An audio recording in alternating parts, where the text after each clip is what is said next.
नमस्कार। नमस्कार। आप सभी को आप सभी नमस्कार। को विदुष नमस्कार। विदुष बैटन फेसबुक पेज में जो कि पेज में जो समानता कि के मूल्यों समानता के के लिए मूल्यों के लिए प्रतिबद्ध है, प्रतिबद्ध है, मैं आप सभी का स्वागत करती हूँ।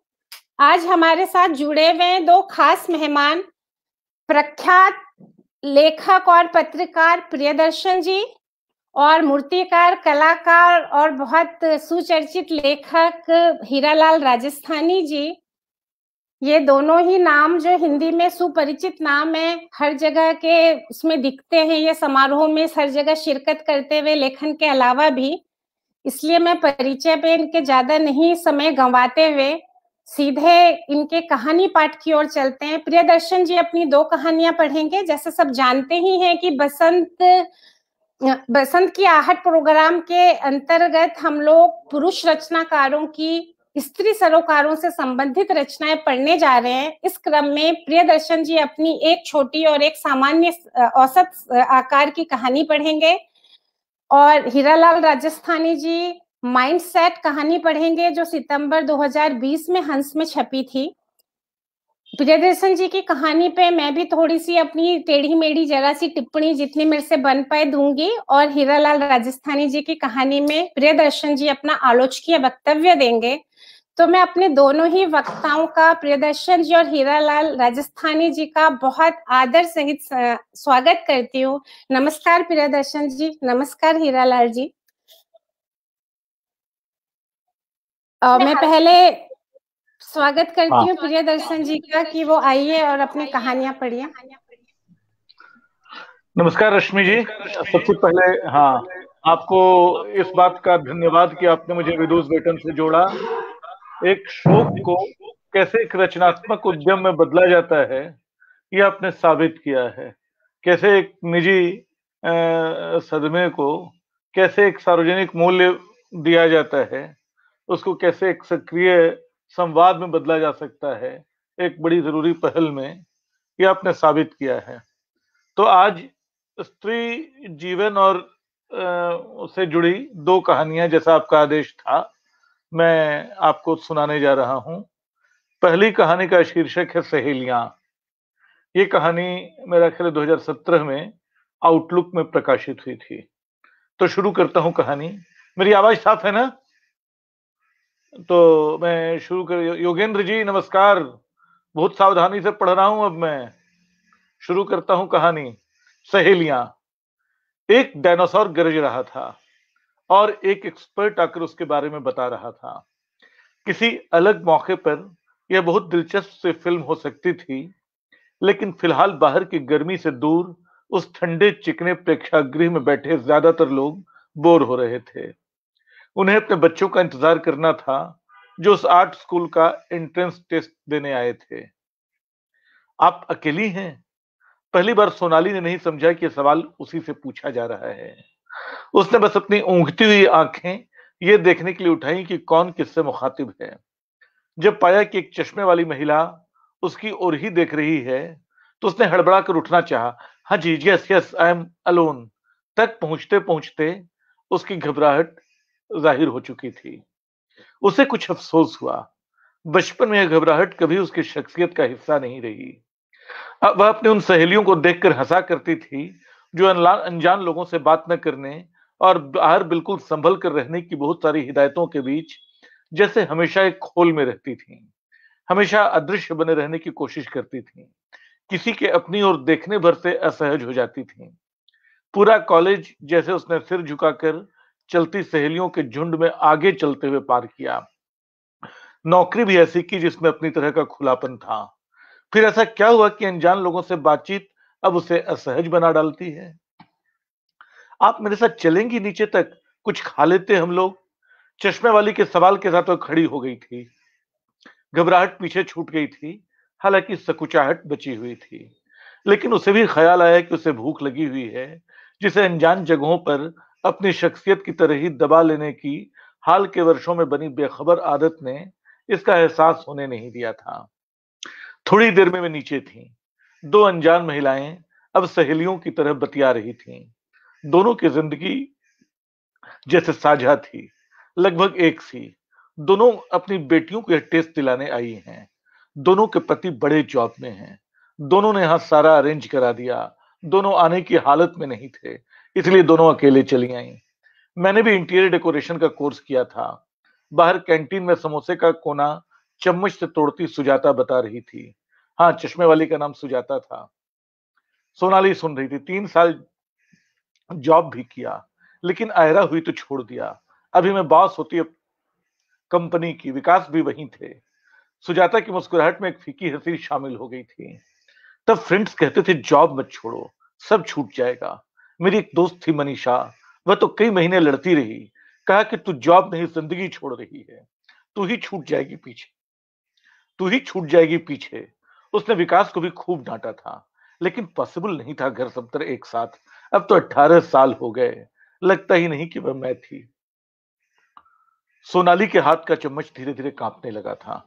सुजाता अपनी कहानी सुना रही है उसकी, यह तो उसके साथ हुआ था। बिल्कुल हूबहू नहीं, बिल्कुल हूबहू नहीं। उसने इंटीरियर डेकोरेशन नहीं, पत्रकारिता का कोर्स किया था। उस समय बहुत कम लड़कियां ये कोर्स करती थीं।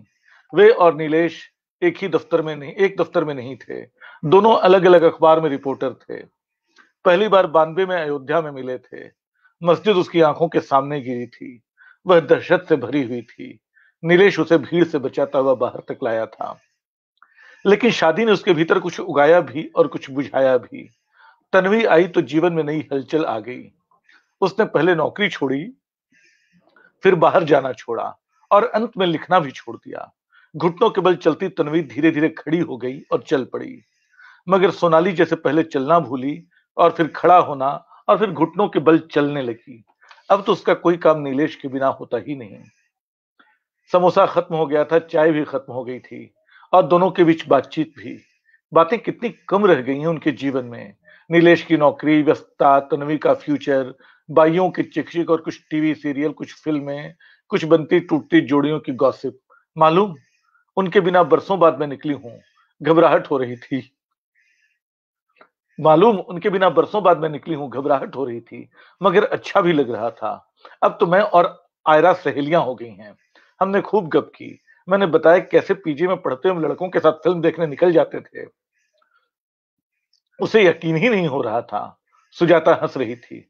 अरे आपको पता है, सोनाली की आवाज उल्लास से चमकने लगी थी। एक बार मैं अपनी सहेली के साथ मसूरी चली गई थी। पापा माँ सब नाराज। 3 दिन घूमती रही। अब सोचती हूँ, मैं ही थी क्या? बोलते बोलते बस सकुच आ गई। हमारी कितनी चीजें मिलती हैं।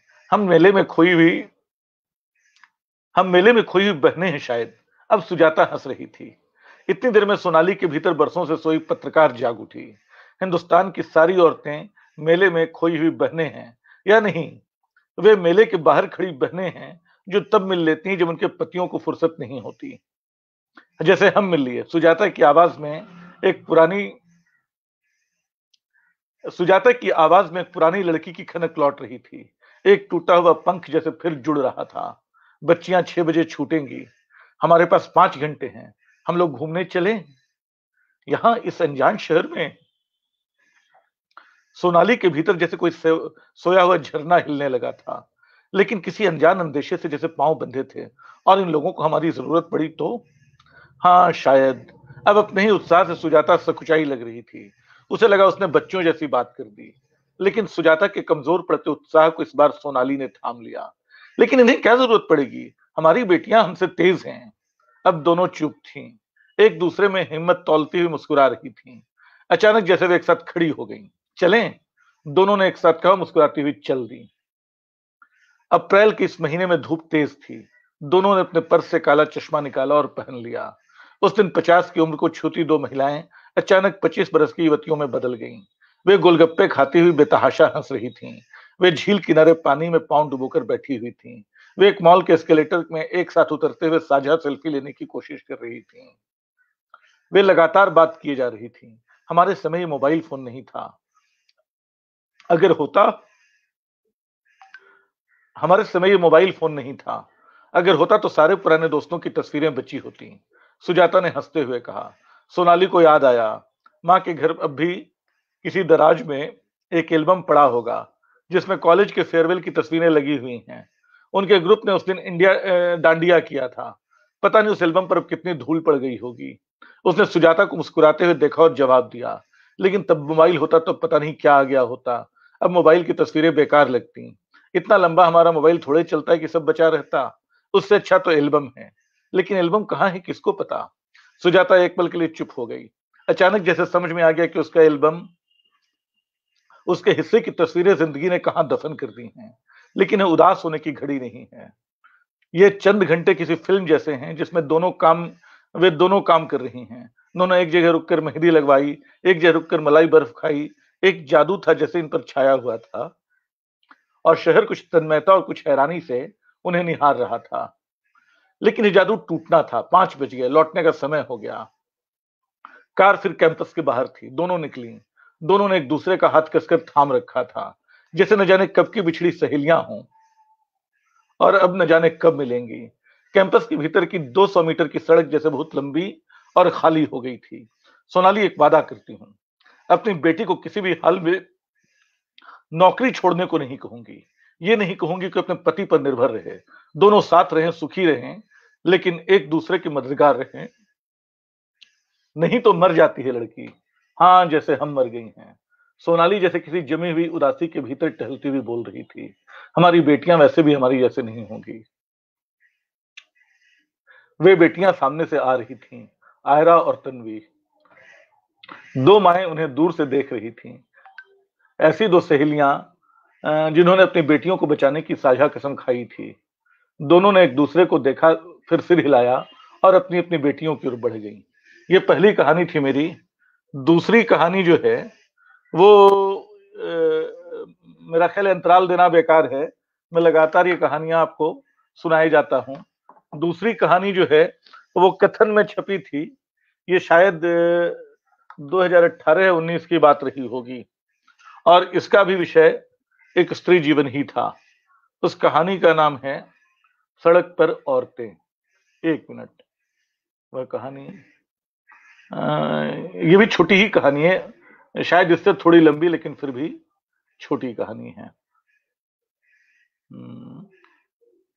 हाँ, सड़क पर औरतें, दूसरी कहानी। महेश पनेठा साहब, धन्यवाद, रोचक आपने लिखा। आज इनका जन्मदिन भी है, तो बैठे बैठे मैं यहां से बधाई दे लूं इनको। महेश जी, आपको जन्मदिन की बधाई। तो अब मैं कहानी पढ़ रहा हूं, सड़क पर औरतें। उसे वहां से नहीं मुड़ना था। घर अगले मोड़ पर था, लेकिन वह मुड़ गई। उसे मालूम था कुछ देर चलेगी तो बाजार आ जाएगा। धूप तेज थी। दुपट्टा उसने मुंह पर लपेट रखा था, लेकिन उसकी पीठ पसीने से चुहचुहा रही थी। एक बार मन हुआ कि वह लौट जाए। रिक्शा करके 5 मिनट में घर पहुंच जाएगी। मां से पैसे लेकर वह रिक्शे वाले को दे देगी। लेकिन पैर न रुके न मुड़े। वह यंत्रवत चलती जा रही थी, या नहीं, जीवन भर तो वह यंत्रवत चलती रही है।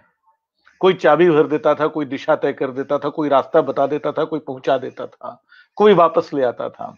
इस तरह यंत्रवत जीते जीते निकले थे पूरे 22 साल। फिर इस यंत्र में जाने कहां से जीवन चला आया। अकुलाहट आ गई और सवाल आ गए। जिन लोगों ने यह यंत्र बनाया था, उन्हें कृत्रिम मेधा को लेकर चल रही बहसें नहीं मालूम थीं। उन्हें नहीं पता था कि वैज्ञानिकों में एक बहस यह भी चल रही है कि अगर कृत्रिम मेधा वाले रोबोट एक दिन खुद सोचने और फैसले करने लगे, तो वे दुनिया को कहीं तहस नहस तो नहीं कर डालेंगे।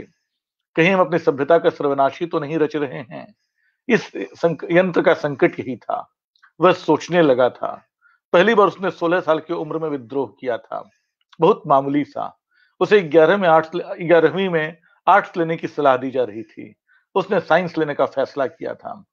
भाई ने समझाया था तुझसे नहीं होगा। पिता निरपेक्ष थे। साइंस ले, आर्ट्स, बेटी ग्रेजुएशन कर ले, इसके बाद इसका रास्ता और रिश्ता देखा जाएगा। उसने साइंस ले ली। भाई बहुत नाराज हुआ। पिता 2 साल बाद नाराज हुए, जब उसने घर में मेडिकल की तैयारी की कोचिंग के लिए सहमते सहमते पैसों की बात छेड़ी। पिता ने फौरन याद दिलाया, कोचिंग से कुछ नहीं होता। देखा नहीं बड़े भाई को, 2 लाख रुपए बर्बाद कर दिए, कहीं इंजीनियरिंग में नहीं हुआ। तुम क्या सितारे तोड़ दोगी? घर से जो कर सकती हो करो। उसके पास जवाब था, लेकिन दिया नहीं गया। भाई रुपए नहीं, समय भी बर्बाद कर रहा था। उसे इंजीनियरिंग और पढ़ाई नहीं करनी थी, पढ़ाई का दिखावा करना था। वह पढ़ेगी, कोचिंग मिल जाए तो मेडिकल निकाल लेगी। न कोचिंग मिली, न मेडिकल निकला, बल्कि उसने फॉर्म भरा ही नहीं। बाकी जो सहेलियां भर रही थीं, वे उसे बोलती रहीं, भर दे, लेकिन उसका मन उचाट हो चुका था। उसने अब डॉक्टर नहीं बनना, घर वाले चाहे जो चाहे बना दें उसे। धीरे धीरे पढ़ने में उसका मन उचटने लगा। 12th में 92% नंबर लाने के बावजूद बीएससी उससे नहीं हुई। जब मेडिकल नहीं करना है, कुछ नहीं करना है, तो पढ़कर क्या फायदा। उसने एग्जाम ड्रॉप कर दिए। घर वालों की लानत मलामत झेलती रही। भाई ने कहा, पहले ही कहा था तुझसे नहीं होगा। माँ ने पूछा, क्यों तेरा मन पढ़ाई में नहीं लगता। पिता ने घुड़का, बीए भी पास नहीं करेगी तो अच्छे घर में शादी कैसे होगी। सबने मिलकर याद किया कि तो मेडिकल की कोचिंग के लिए 60,000 रुपए फीस देने की बात कर रही थी। सबने नतीजा निकाला कि अच्छा हुआ, नहीं तो वे पैसे भी डूब जाते। उसने लंबी लंबी सांस ली। शिव जी का कोई कमेंट आ रहा है, विद्रोह की कोई उम्र नहीं होती, इस कहानी में 16 साल में कर दिया। ओहो। उसने गहरी गहरी सांस ली और छोड़ी, जैसे सांस के साथ वह अपने पिछले 6 साल भुला देना चाहती हो। सब कहते हैं 21वीं सदी है, लड़कियां पढ़ाई जा रही हैं, नौकरी कर रही हैं, किसी ने उसका घर नहीं देखा। सबको जैसे उसके पढ़ने से चिढ़ थी। किसी ने उसका घर नहीं देखा, सबको जैसे उसके पढ़ने से चिढ़ थी। सबको जैसे भाई का करियर संवारना था, भाई को छोड़कर। वह बेपरवाह था। उसकी एक ही चिंता होती थी, वह कहां जा रही है। कॉलेज जा रही है, सहेलियों के साथ घूम रही है, कहीं लड़कों के साथ तो नहीं घूमती। लड़कों के साथ वह नहीं घूमती थी। लड़कों के साथ घूमने के लिए हिम्मत चाहिए। यह हिम्मत परिवार से आती है। परिवार ने उसे हिम्मत ही नहीं दी, ही नहीं, उल्टे छीन ली। सहेलियों के साथ भी कभी ढंग से मस्ती नहीं कर पाई। कॉलेज आती जाती रही। मेडिकल करने का सपना जैसे जैसे बिखरता गया, उसके भीतर का उत्साह भी मरता गया। सहेलियां भी छूटती गईं, अब तो कोई नहीं है उसके साथ। सहेलियां छूटी, कॉलेज छूटा, आज घर भी छूटता लग रहा है। उसने सिर उठाकर देखा, धूप में आंखें चुंधिया गईं। जो गॉगल्स बहुत अरमान से खरीदे थे, वे भी मेज पर छूटे रह गए। लेकिन इस तरह वह कहां जाएगी। वह थक रही है, 1 घंटे से लगातार चल रही है। उसे हल्की हल्की भूख भी महसूस होने लगी थी। बाजार है, लेकिन जेब में पैसे नहीं है। होते भी तो क्या वह अकेले कहीं बैठकर कुछ खा पाती। घर वालों ने इतनी हिम्मत भी नहीं दी। लेकिन बात बात पर घर वालों को क्या कोसना। उन्होंने तो फिर भी उसे स्कूल भेजा, कॉलेज भेजा, कदम कदम पर उसकी सुरक्षा का ख्याल रखा। उसकी आंख भर आई। अब भी वे लोग उसके बारे में सोच रहे होंगे। हो सकता है छोटा भाई भाई खोजने निकला हो सकता है माँ रो रही हो सकता है पिता भाई पर बरस रहे हों। सब परेशान हो रहे होंगे। एक बार फिर उसका मन हुआ, लौटे, रिक्शा करे और घर चली जाए। लेकिन जी में कुछ अकड़ा अकड़ा सा लग रहा था। वह घर नहीं जाएगी। सड़क पर चलते चलते गिर पड़ेगी, मर जाएगी, लेकिन घर नहीं जाएगी। शाम होगी तो किसी पार्क में बैठ जाएगी, सो लेगी, लेकिन घर नहीं जाएगी। मगर यहां तक सोचते सोचते वह अपने आप से डर गई। यहाँ तो सड़क पर चलने में डर लगता है। पार्क में उसे कोई अकेला देखेगा तो उसका क्या हाल बनाएगा। बदमाश तो बदमाश, पुलिस तक नहीं छोड़ेगी। क्या भाई ठीक कहता था। अकेले निकल कर देखो तो समझ में आएगा कि बोलने और निकलने में कितना अंतर होता है। बाजार पीछे छूट चुका था। एक कॉलोनी शुरू हो गई थी। उसके पांव जैसे अब जवाब देने लगे थे। पीठ का कपड़ा जैसे बिल्कुल चिपक चुका था। न उसने घड़ी लगाई है, न मोबाइल लिया है। उसे समय भी कुछ समझ में नहीं आ रहा है। 11 बज रहे हैं, 12 पता नहीं। वह समय भी किससे पूछे। अब उसे कुछ लोग देखने लगे थे। उसे समझ में आ गया कि उसका चेहरा कुछ कुछ उसकी कहानी कह रहा है। उसकी चप्पल बिल्कुल धूल से भर गई थी। उसका मन हुआ कहीं बैठ जाए, लेकिन कहां। यहां तो बस सड़क है और दोनों तरफ घर हैं। क्यों निकल पड़ी वह। ऐसा क्या हो गया था। पिता ने डांटा ही तो था ना। वह नौकरी करना चाहती थी। कपड़ों के दुकान में कपड़ों के शोरूम में उसे काम मिल रहा था। 6,000 रुपए मिलते। समय देना पड़ता, लेकिन संतोष होता, कुछ कर तो रही है। मगर पिता ने सुना तो भड़क गए। अब साड़ी बेचोगी तुम। यही घर की इज्जत है। कोई ढंग का काम नहीं कर पाई तो यही करोगी। उसने हिम्मत जुटाकर बोल दिया था, ढंग का काम तो आप लोगों ने करने नहीं दिया। डॉक्टर बनना चाहती थी, आपसे आपने कह दिया नहीं होगा। जो मुझसे नहीं होगा वही करूंगी। तो जो मुझसे होगा वही करूंगी, बेचूंगी साड़ी। माँ ने सिर थाम लिया। इतना पढ़ा लिखा कर क्या फायदा हुआ। उसने पूछा, कितना। बीए बीएससी तो आजकल हर कोई कर लेता है। भीड़ में ढेला मारो, जिसको लगे बीए पास होगा। भाई भी बीए पास बैठा है, वह कर क्या रहा है। भाई दांत पिसता हुआ आगे बढ़ा था। मुझसे बराबरी करती है, मुझसे। हाँ तुमसे, क्यों नहीं करूंगी बराबरी तुमसे। तुमने कौन सा तीर मारा है। उसने तीर मारा हो न मारा हो, थप्पड़ जरूर मारा। वह एक क्षण के लिए स्तब्ध रह गई। भाई थप्पड़ मारेगा यह तो उसने सोचा भी नहीं था। माँ अरे अरे मारो मत करती हुई आगे बढ़ी। पिता ने भी आंख के इशारे से बेटे को डांटा, ये काम नहीं। लेकिन भाई की आंखें जल रही थी। अगर ये दुकान गई तो मैं इसकी चोटी पकड़ कर खींच लाऊंगा। आखिर ये बात सूझी कैसे कि तू दुकान में साड़ी बेचेगी। उसने नहीं बताया कि उसकी इकलौती बच्ची सहेली ने ही आइडिया दिया था। उसके पिता गुजर गए थे, माँ कुछ करने की हालत में नहीं थी, तो उसके एक रिश्तेदार ने यहाँ नौकरी लगा दी। शुरू में कुछ बुरा लगता है लेकिन काम अच्छा है, मालकिन भी साथ रहती है। कभी कभार साड़ी ठीक से न सहेजने पर डांट भले दे, लेकिन भली है। सखी ने विस्तार से बताया था। यह भी बताया था कि वह चाहे तो उसके लिए बात कर लेगी। वहां और भी लड़कियों की जरूरत है। जीवन में पहली बार उसने घर में बिना कुछ बताए ऐसा काम किया था। साड़ी के शोरूम चली गई थी। मकान मालकिन से मिल भी आई थी। मालिक मालकिन से मिल भी आई थी। उसके बीएससी करने की बात सुनकर वे कुछ हिचके थे। तुम तो बहुत पढ़ी लिखी हो, कर सकोगी ये काम? उसने सिर हिलाया। हाँ। फिर मालिक ने कुछ सोचा था। कहा ठीक है, धीरे धीरे हम इनको हिसाब रखने का काम भी दे देंगे। यह बात हफ्ते भर पुरानी थी। उसे आज से ही नौकरी पर जाना था। 6 दिन वो अपने घर में बता ही नहीं पाई। सुबह सुबह उसने डरते सहमते माँ को बताया। माँ सन्न रह गई। तू साड़ी की दुकान में नौकरी करेगी? पापा को पता चला तो पता है क्या करेंगे? उसे पता था। पता लगने में देर नहीं हुई। माँ ने हिचकते हिचकते पापा को बताया और पापा नाश्ते की मेज से तमतमाते उठ खड़े हुए। अब ये क्या नया भूत सवार हुआ है? दिमाग खराब है तुम्हारा? उनकी आवाज इतनी तेज थी कि अपने कमरे में सोया भाई भी आंखें मलता निकल आया। जब उसे पूरा माजरा पता चला तो उसने डांटना शुरू कर दिया। बात लेकिन थप्पड़ पर खत्म नहीं हुई। पिता ने घोषणा कर दी थी कि नौकरी करने जाए तो घर में उन्हें मुंह न दिखाए। रोते रोते उसने कहा कि ठीक है वो नौकरी नहीं करेगी, लेकिन घर पर भी नहीं रहेगी, वह घर छोड़ देगी। और यही भाई ने चुनौती दी थी। ये अगर इतनी अकड़ है तो निकल जा, देखते हैं कितने घंटे बाहर रह लेती है। जाओ जाओ निकलो निकलो। लगा कि वह कलाई पकड़कर निकाल ही देगा, लेकिन इसकी नौबत नहीं आई। रोती हुए निकल पड़ी थी कि हाँ नहीं लौटूंगी।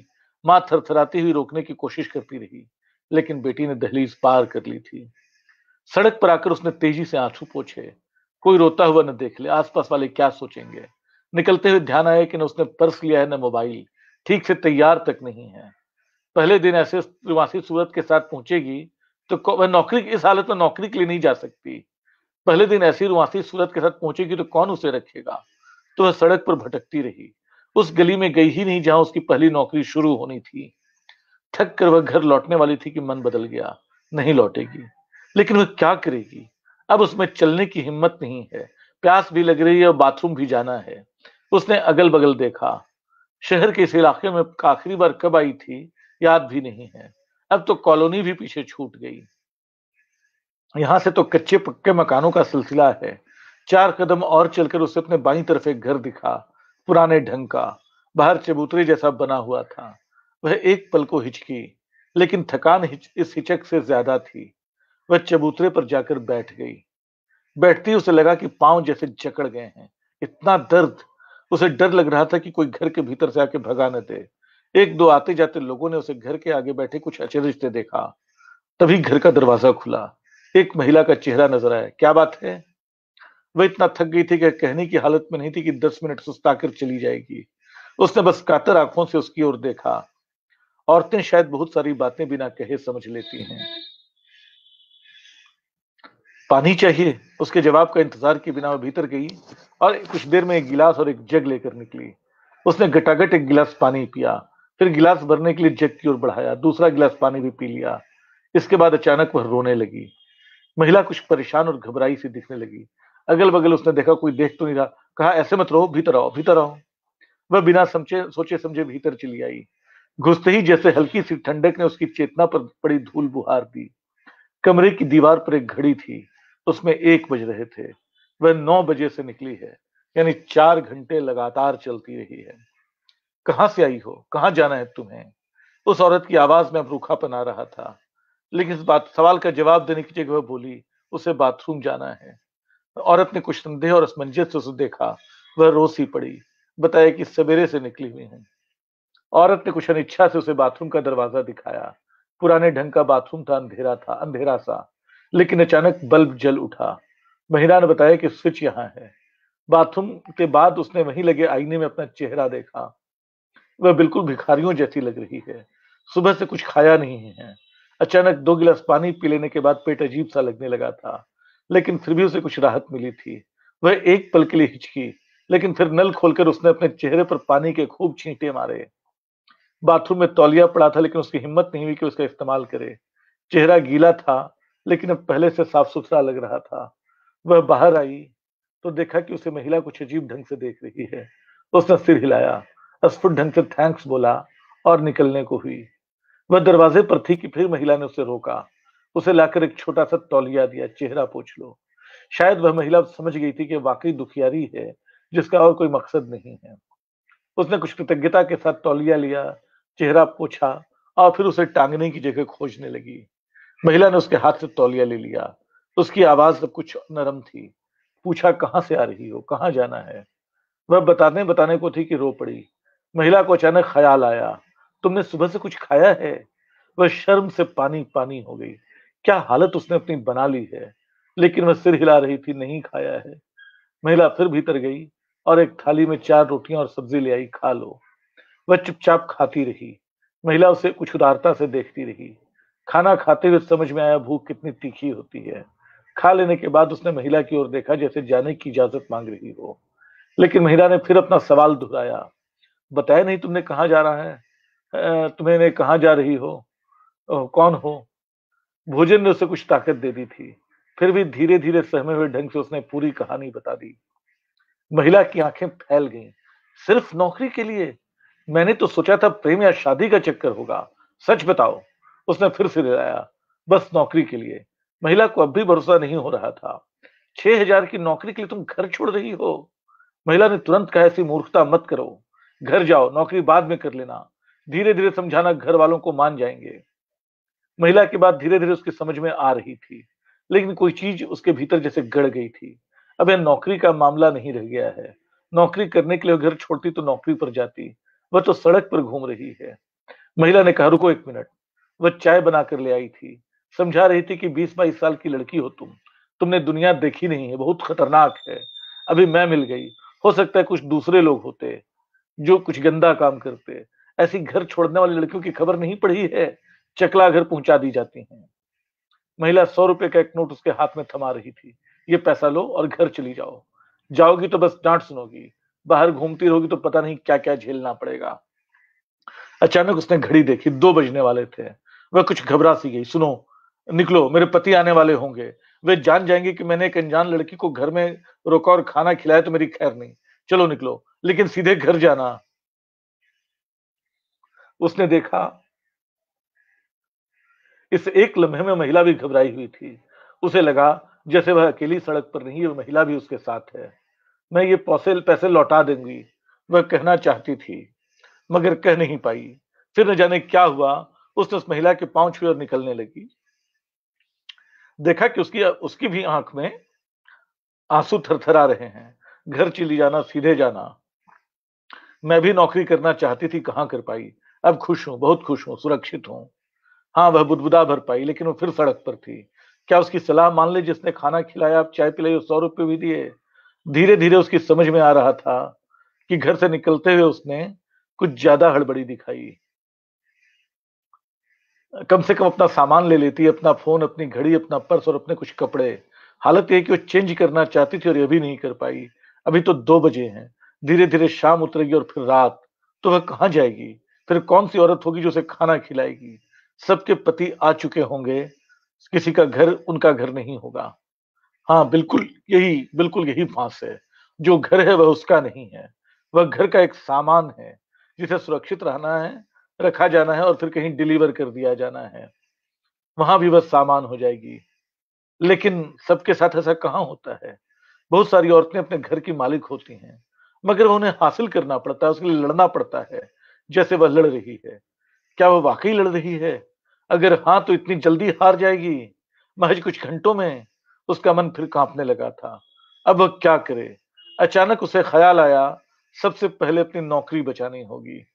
उसके पास 100 रुपए है, ऑटो में सिर्फ 10 रुपए और 10 मिनट लगेंगे, वह पहुंच जाएगी। उसने तय किया, बाकी बातें बाद में, पहले दुकान चलो। लेकिन ऑटो से उतरने के बाद वो दुकान के सामने खड़ी सकुचा गई। वह कैसी गंदी लग रही है, वह भीतर जाए या नहीं? उसका दिल धड़कने लगा था। उसे निकाल दिया गया तो, या क्या पता निकाल ही दिया गया हो। 5 मिनट वैसे ही खड़ी रही। भीतर का नजारा उसे दिख रहा था। एक चौड़े से गद्दे पर लड़कियां साड़ियां सहेज रही थीं। अचानक उसने देखा कि उसकी सहेली ने उसे देख लिया है। वह साड़ी छोड़कर भागी भागी दुकान से बाहर आई। क्या कर रही है तू यहाँ? यहाँ तो 2 घंटे पहले बहुत तमाशा हुआ है। वह कुछ समझ नहीं सकी। उसका हाथ पकड़कर तेजी से उसकी सहेली उसे दुकान से कुछ दूर ले गई। पूछा, कहाँ थी तू सवेरे से? उसने सुबह के झगड़े के बारे में बताया, घर छोड़कर निकलने के बारे में बताया।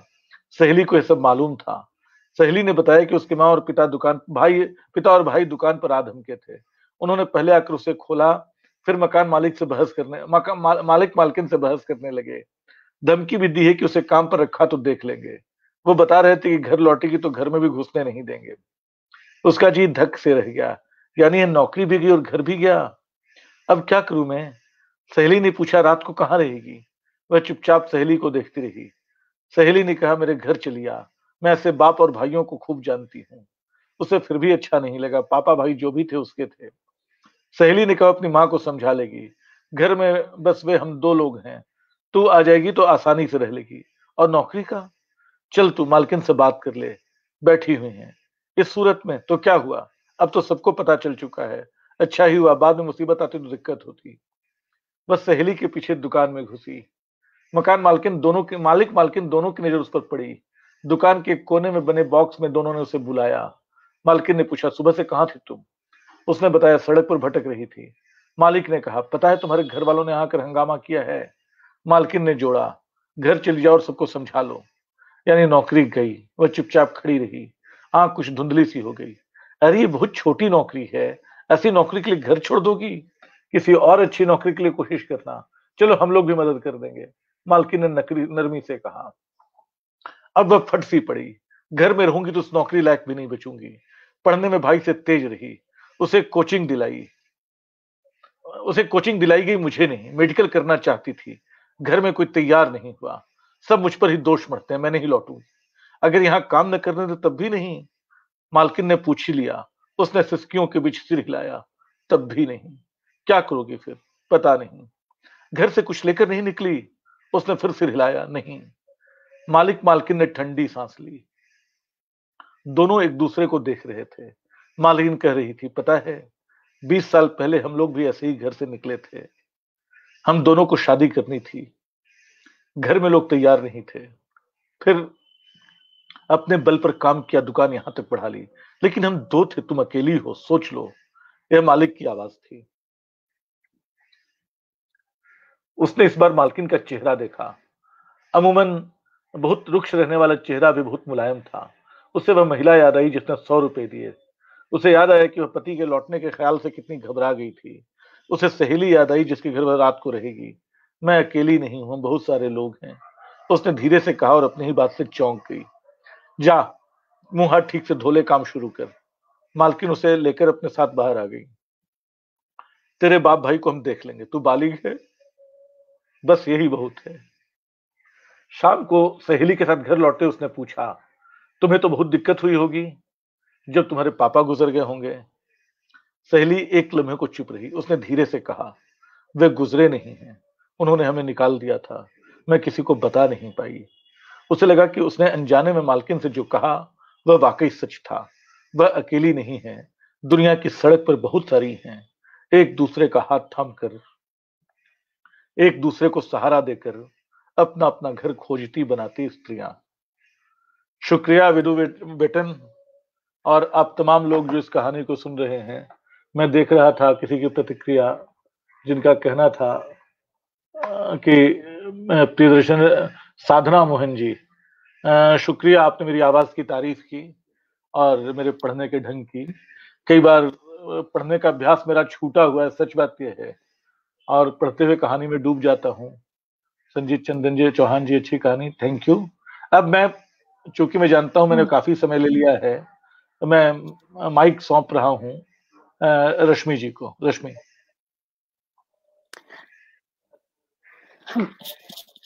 बहुत शुक्रिया प्रियदर्शन जी, 2 कहानियां आपने पढ़ी स्त्री सरोकार से जुड़ी हुई, और मैं पहले ही कहूँ कि मुझे बहुत छोटे में सार्थक बातें कहनी नहीं आती हैं। मेरा अक्सर फैल जाता है, वो तो श्रोताओं का और मेरे शुभ चिंतकों का प्यार है कि बर्दाश्त कर लेते हैं। लेकिन मुझे उसकी कोई गिल्ट नहीं है, क्योंकि सब लोग धीरे-धीरे पहले फैलना सीखते हैं। जैसे कि प्रियदर्शन की कहानी की स्त्री पात्र हैं, उनको सड़कों में अकेले चलना नहीं आ रहा है, तो वो फैलना सीखते हैं। उसके बाद आदमी चयन की स्थिति में आता है कि फिर सिकोड़ना सीखता है। तो मेरी वो स्थिति है कि अभी सीखा नहीं है, इतना बहुत कम नपे-तुले शब्दों में कुछ बहुत ठोस सार्थक बातें कहना। और जिस भूमिका में हूँ मैं, उस भूमिका में मुझे कम बोलना चाहिए। तो मैं कोशिश करूँगी कि 4-5 मिनट के अंदर-अंदर एक आध सार्थक बातें शायद निकल भी आएँ। तो पहले हम पहली कहानी की बात करते हैं, जिसका नाम सहेलियाँ था। तो दोनों ही कहानी इससे जुड़ी हुई हैं, दोनों ही कहानी जुड़ी हुई हैं बहनापे से। अंततः पितृसत्ता के प्रतिकार की कहानी है दोनों। और एक बात दोनों में कॉमन है कि जो रास्ते निकल रहे हैं, वो स्त्रियों के आपसी बहनापे की डोर से निकल रहे हैं। और बिना कुछ बताए स्त्रियां अपने आप एक दूसरे के सामने भर होने से, बल्कि सर्वनाम से संज्ञा तक पहुंचने में भी टाइम लगा सहेलियां कहानी में तो। और कहानी का शीर्षक और कहानी का जो छोटी सी कहानी है, उसका पूरा घटनाक्रम ये तय कर देता है कि उस स्त्री के बदले जो आई होती दिन भर, ऑफ कोर्स कि वो ऑफिस एक कामकाजी स्त्री उस ढंग से कामकाजी नहीं, पेड कामकाजी नहीं होती, अनपेड कामकाजी होती तभी वो 5 घंटे वेट कर सकती है अपनी बिटिया का। तो वो जो भी होती उस सहेली के सामने, उन दोनों की स्थिति एक ही होती, क्योंकि अगली कहानी में भी प्रियदर्शन जी बहुत अच्छे से ये बात हो जाती है कि स्त्री के पास कोई घर है ही नहीं। तो स्त्री जो आबादी है वो दुनिया की सबसे बड़ी विस्थापित आबादी है। तो एक बात में यहाँ ध्यान गया, लगभग इसमें जितने भी पात्र आए हैं वो अलग अलग ढंग से ये बात कह देते हैं कि स्त्री का पास कोई भी घर नहीं है। अगर वो बाहर जा रही है तो बाहर की स्थिति उसके लिए बिल्कुल भी सेफ नहीं है, जोखिम बहुत है वहां पे। और अगर घर में जा रही है तो उसको अपनी सारी कामनाएं, आकांक्षाएं सब कुछ करना है। इस स्थिति को प्रियदर्शन जी बताते हैं दूसरी कहानियां, जिसका नाम है, सर नाम बताएंगे एक बार? स्त्री सड़क वाली, जो सड़क पर औरतें वाली स्त्री कहानी में जो बात है कि यंत्र, ऑटोमेटेड यंत्र, रोबोट की जहाँ पे बात आ रही है, वो एक ऐसा लगता है कि जैसे कई बार हमारे पारंपरिक समाजों में जो हम जिन्हें हम सुशील लड़के कहते हैं, दरअसल वो यथास्थितिवादी होते हैं, क्योंकि पूरा समाज एक यंत्र की तरह काम कर रहा है। तो जो कोई हिंसा नहीं कर रहा है, जो कोई भी चीज सचेतन ढंग से नहीं कर रहा है, वो भी हिंसा में उतना ही साथ दे रहा है, क्योंकि समाज ऑटोमेटेड ढंग से तो वो वहीं बहेगा जहां इन दोनों कहानियों में बहता हुआ दिखाई दे रहा है। और जिसमें एक भी मानव, एक भी सही अर्थों में मानव, पूरी कहानी में एक पात्र भी तो नहीं है ना। स्त्रियां नहीं रह गई हैं क्योंकि उनको अपने आप को दबाना पड़ रहा है, पुरुष नहीं रह गए हैं क्योंकि वो उस दबाने के मूक गवाह बने हुए हैं या सहयोगी बने हुए हैं उनके दबाने में।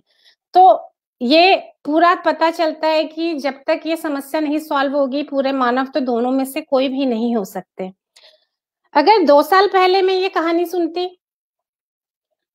5 साल पहले, 10 साल पहले सुनती, तो शायद मुझे लगता कि मैं थोड़ी पिछड़ी हुई, मुझे ऐसे लगता है कि मैं अपने जमाने के हिसाब से बहुत पिछड़ी हुई चेतना में जी हूँ। बहुत 2-3-4 साल का ही मेरा ये विकास है। 3 साल से मैं कहती हूँ कि मैंने अपने आप को पैदा किया है। तो उस हिसाब से तब मैं देखती तो मुझे लगता कि हाँ, इसमें से कुछ बात तो ठीक लग रही है, फिर भी लड़की को ये सह लेना चाहिए था। 2 साल पहले मैं सुनती तो मैं उस मासूमियत में ये कहती कि ये एक पिछड़ी हुई स्त्री शक्ति की एक पिछड़ी हुई कहानी है, क्योंकि उसकी ताकत का ये बिल्कुल भी पता उस तरीके से नहीं देती है। पूरी कहानी में इस तरीके का घटनाक्रम बनता चला जाता है कि उन पात्रों को थोड़ी सी, पहले वाली कहानी में यह होता है कि वो बाजार वगैरह घूमते हैं, कुछ कहीं एक, चलो 40-45 साल की, 50 साल की उम्र में भी कहीं एक विंडो खुली है उनकी आपस में जीने की, उसको मतलब कहीं एक शक्ति कोशिकाओं में रह गई है खुशी को हासिल करने की, और शायद आगे जी भी लें।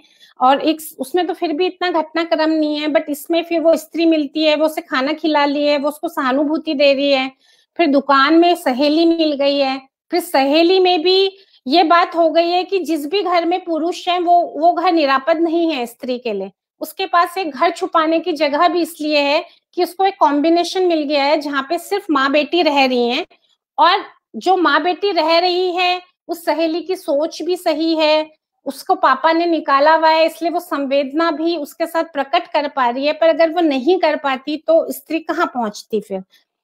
तो जो वो परिस्थितियां हैं, मैं 45 तक तो बोलूंगी क्योंकि मैं बोल नहीं पा रही हूँ, सार्थक बातें कम है, 45 तक मैं बोल के फिर जहां भी होंगी चुप हो जाऊंगी। तो जो ये बातें हैं कि उनको रास्ते, माधवी वर्मा कहती भी हैं कि उनका एकदम मानना है कि जो पुरुष हैं पूरे के पूरे उपन्यास स्त्री कथा साहित्य की, हिंदी कथा साहित्य की तो शुरुआत ही स्त्री की समस्याओं से हुई है। तो वो समस्याएं भी देख सकते हैं स्त्री की, वो उसकी सीमाएं भी देख सकते हैं, उसकी संवेदना हो सकती है, बट उसकी ताकत का उतना एहसास वो कहती हैं कि स्त्रियां लिखेंगी तभी होगा। तो जो ये प्रियदर्शन जी की ये दोनों कहानियां ये बहुत अच्छे से दिखाती हैं कि पितृसत्ता किस तरीके से स्त्री की पूरी कोशिका को अपने अंदर दफन रखती है। जब वो ये कहती है कि तुम्हारे पास हिम्मत देने की हिम्मत, जिस परिवार से, जिस घर में, जो घर जहां से हमने सारी हिम्मत बटोरनी थी, वही तो सबसे बड़ा उपनिवेश है जो आपके सारे होने को पहले से ही घोट के रख देता है। तो वो दिखाते हैं कि हिम्मत कभी बनी ही नहीं, और जब डर लग रहा है तो उसके दिमाग में आता है कि शायद भाई ठीक कहते थे कि हाँ ऐसा ही है। तो इस तरीके से ये कहानी हमें ये तो बताती है कि स्त्रियों की जकड़नें क्या हैं। आज की डेट में मुझे ये पिछड़ी हुई कहानी इसलिए भी नहीं लग रही है कि अगर मैं, हमारा हिंदी साहित्य या सिनेमा जहां पहुंच गया है विचार के स्तर पर, उस हिसाब से ये बहुत एक स्थूल कहानी है, स्थूल ढंग से समस्या बताने वाली। पर मैं जिस हिंदी समाज से रात दिन रूबरू होती हूँ वो जहां तक पहुंचा है, तो ये कहानी जहां तक की बात कहती है, मुझे ऐसे लगता है कि उसका 10% 15% भी अगर समझ लिया जाए तो मुझे लगता है कि थोड़ा सा समाज इससे बेहतर होता, हम बेहतर ढंग से थोड़ी सी सांस ले पाते। तो वो बिल्कुल भी होता हुआ दिखता नहीं है। इस कहानी में मेडिकल की बात आई है तो, और हर एक समाज में कई युग एक साथ जीते हैं, कई तरह के लोग एक साथ जीते हैं, और जब समाज में इस तरह के लोग हैं जो इस तरह की प्रॉब्लम जी रहे हैं, तो हम कैसे कह सकते हैं कि वो नहीं। जबकि अगर हमारी फ्रेंड सर्कल्स में या हम लोगों ने जो पितृसत्ता झेली है, हमने इसका बहुत सूक्ष्म रूप झेला। इसको 22 साल की उम्र में पता है कि इसके माँ बाप या इसके भाई से करने नहीं देते। हमारे साथ ये होता है कि हमें कॉन्फिडेंस डेवलप होने ही नहीं दिया जाता। सब कुछ हमारे घर वाले तय कर लेते हैं कि तुम्हें क्या करना चाहिए। बाहर की एंट्री हमारी रहती नहीं है। पब्लिक स्फीयर में पैट्रियार्की इतनी बुरी तरीके से है, वहां घर वाले हिम्मत दें तो हम बाहर जगह बना पाए, बाहर वाले पूछने लगे तो घर वाले सोचें कुछ तो ठीक कह रही होगी, 10 लोग इसकी बात मानते हैं तो। पर वो विशियस सर्कल मेरा टूटने में तो मेरी पूरी उम्र लग गई। बाहर वालों ने थोड़ा सा पूछना शुरू किया तो जरा सा स्पेस बना इस तरीके से। तो ये कहानी वो जकड़नों को बताती है। और जो रश्मि भारद्वाज और तमाम लोग, मैं बोलती हूँ मैंने खुद को जन्म दिया, वो बोलती है मैंने अपनी माँ को जन्म दिया।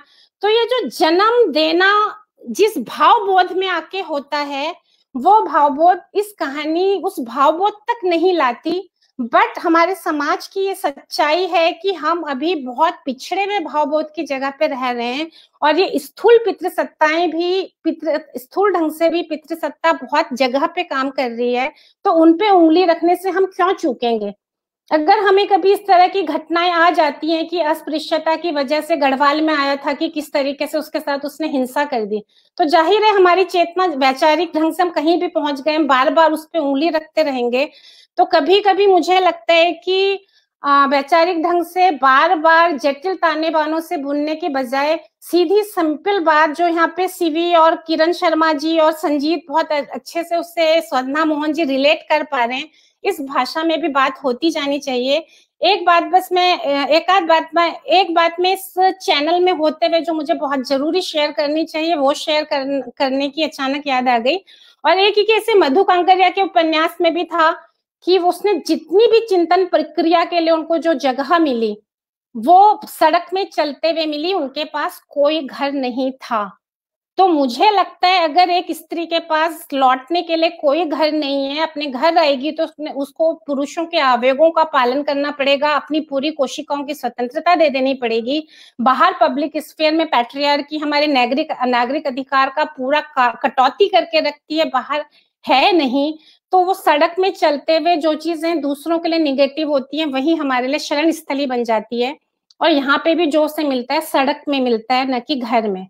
एक बात ये कि प्रियदर्शन जी की जो वो है नायिका दूसरी कहानी की, इसी लास्ट बात के साथ मैं खत्म करती हूँ, उसको मेडिकल करने की इतनी इच्छा थी, उसे करने नहीं दिया जाता। बहुत जगह होता है कि आपको करना पड़ता है मन मार के, क्योंकि जो वो ऑटोमेटेड यंत्र है आपके समाज का, उसने तय कर दी है कुछ चीजें आपके लिए। अब बचपन से आपकी कहाँ क्रिएटिविटी जा रही है नहीं जा रही है उसका कोई मतलब नहीं रह जाता, क्योंकि आपके आवेग सरेंडर्ड है।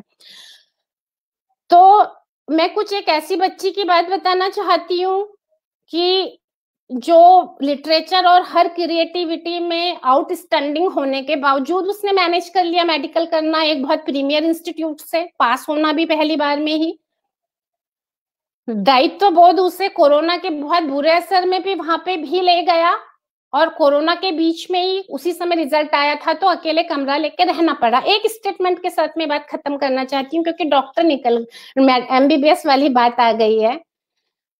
उस बच्ची और उसके 7-8 फ्रेंड्स के स्टेटमेंट मुझे आपको बताने हैं, जब उन्होंने कमरा लेके रहना शुरू किया, कैसे वो कोरोना में बिल्कुल अकेले हो गए। पब्लिक स्पेस लड़की के साथ नहीं होता ऐसे माहौल में, जब वो 18-18 घंटे की ड्यूटी कर रहे हैं, अल्कोहल की बू और उसमें। मेरे एक लेख की लाइन है गोदान पे लेके, कि वो प्रेमचंद, वो कहते हैं कि प्रेमचंद, उस लेख में मैंने लिखा था कि मालती उस जमाने में लंदन से डॉक्टरी करके आई थी। ये वाक्य उस पूरे उपन्यास में उसके गांव जाने से पहले सिर्फ एक वाक्य की जगह घेरता है, और एक वाक्य की जगह घेरता है, बाकी पूरे टाइम मालती को गोविंदी बनने का प्रेशर है पूरे टाइम।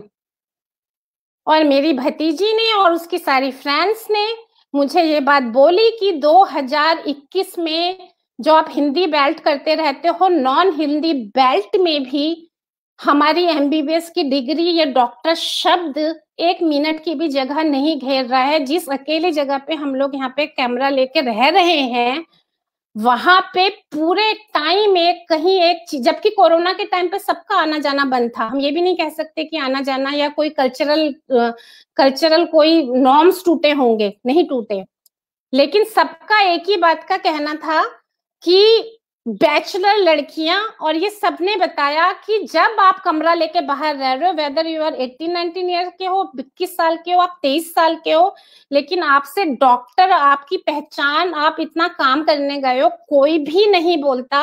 जो भी प्रॉब्लम जो भी सोसाइटी में आता है, उनको लगता था ये तो बैचलर लड़कियां हैं, तो बैचलर लड़कियां, और बैचलर लड़कियां और बैचलर लड़के इज समथिंग कि जैसे कोई बहुत निकृष्ट सी चीज होगी, और उसने एक बार भी अपने लिए डॉक्टर शब्द नहीं सुना। तो बस मैं इन कहानियों के एक पैरेलल पार्ट के साथ इसे पढ़ना चाहूंगी कि अगर ये दूसरी लड़की अगर सक्सेसफुल होके डॉक्टर बन जाती तो फिर क्या होता।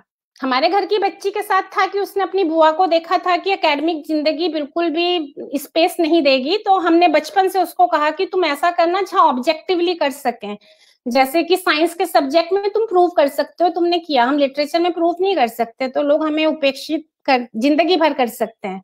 तो उसको भी एक प्रेशर था, बन गए। उसके बाद समाज कितना स्पेस देता है, इस पूरी जो हमारी नई निगाहें हैं उसकी अंडरस्टैंडिंग के साथ मैं कहानियों को जोड़ के देखना चाहती हूँ, और इस कहानी को मैं बहुत इंपॉर्टेंट समझती हूँ। दूसरी बात ये कि जो इसके डायलॉग्स आए हैं वो प्रियदर्शन जी ने बहुत अच्छे से, मतलब कम से कम इसमें जो लड़की चरित्र हैं वो कैसे सोचते हैं, उनकी कोशिकाएं कैसे निचुड़ती हैं, उनकी चेतना में कैसे सलवटें पड़ती हैं, उस सबको बहुत मार्मिक ढंग से उन्होंने समझा है।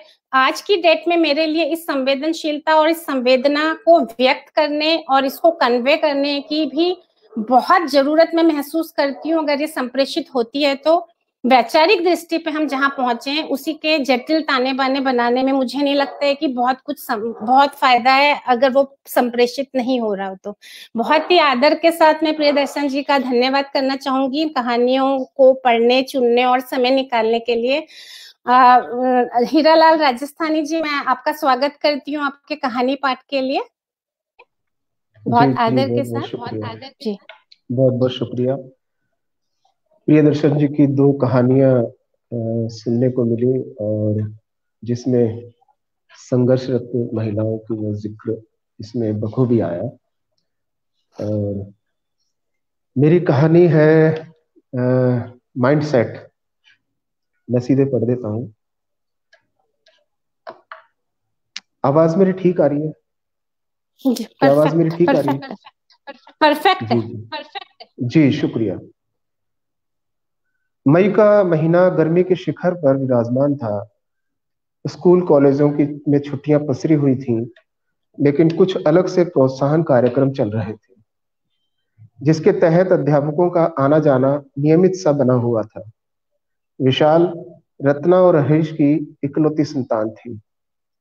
बाप बेटे को शतरंज खेलने का बड़ा शौक था।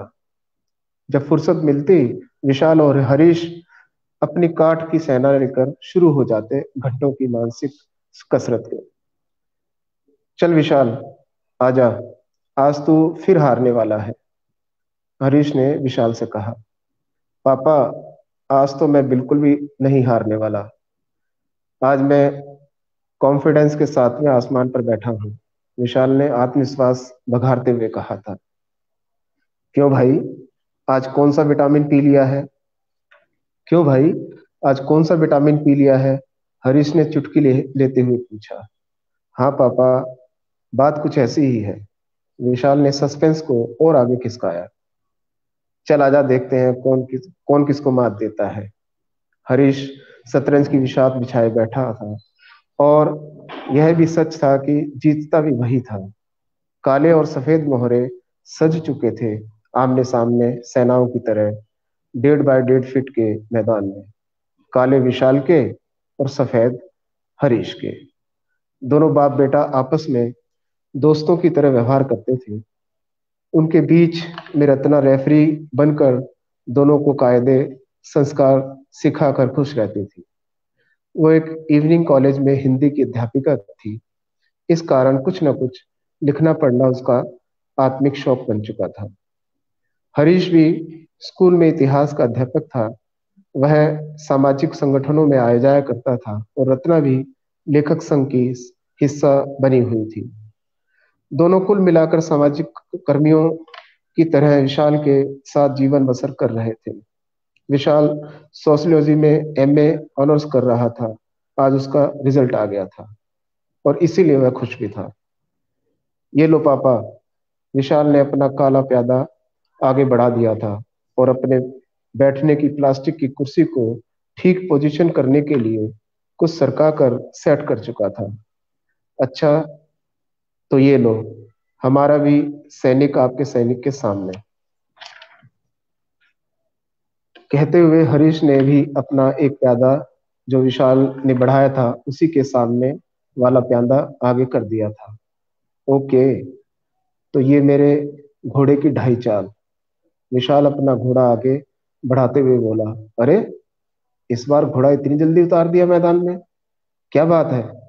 हरीश को आज विशाल की बदली चाल समझ नहीं आ रही थी।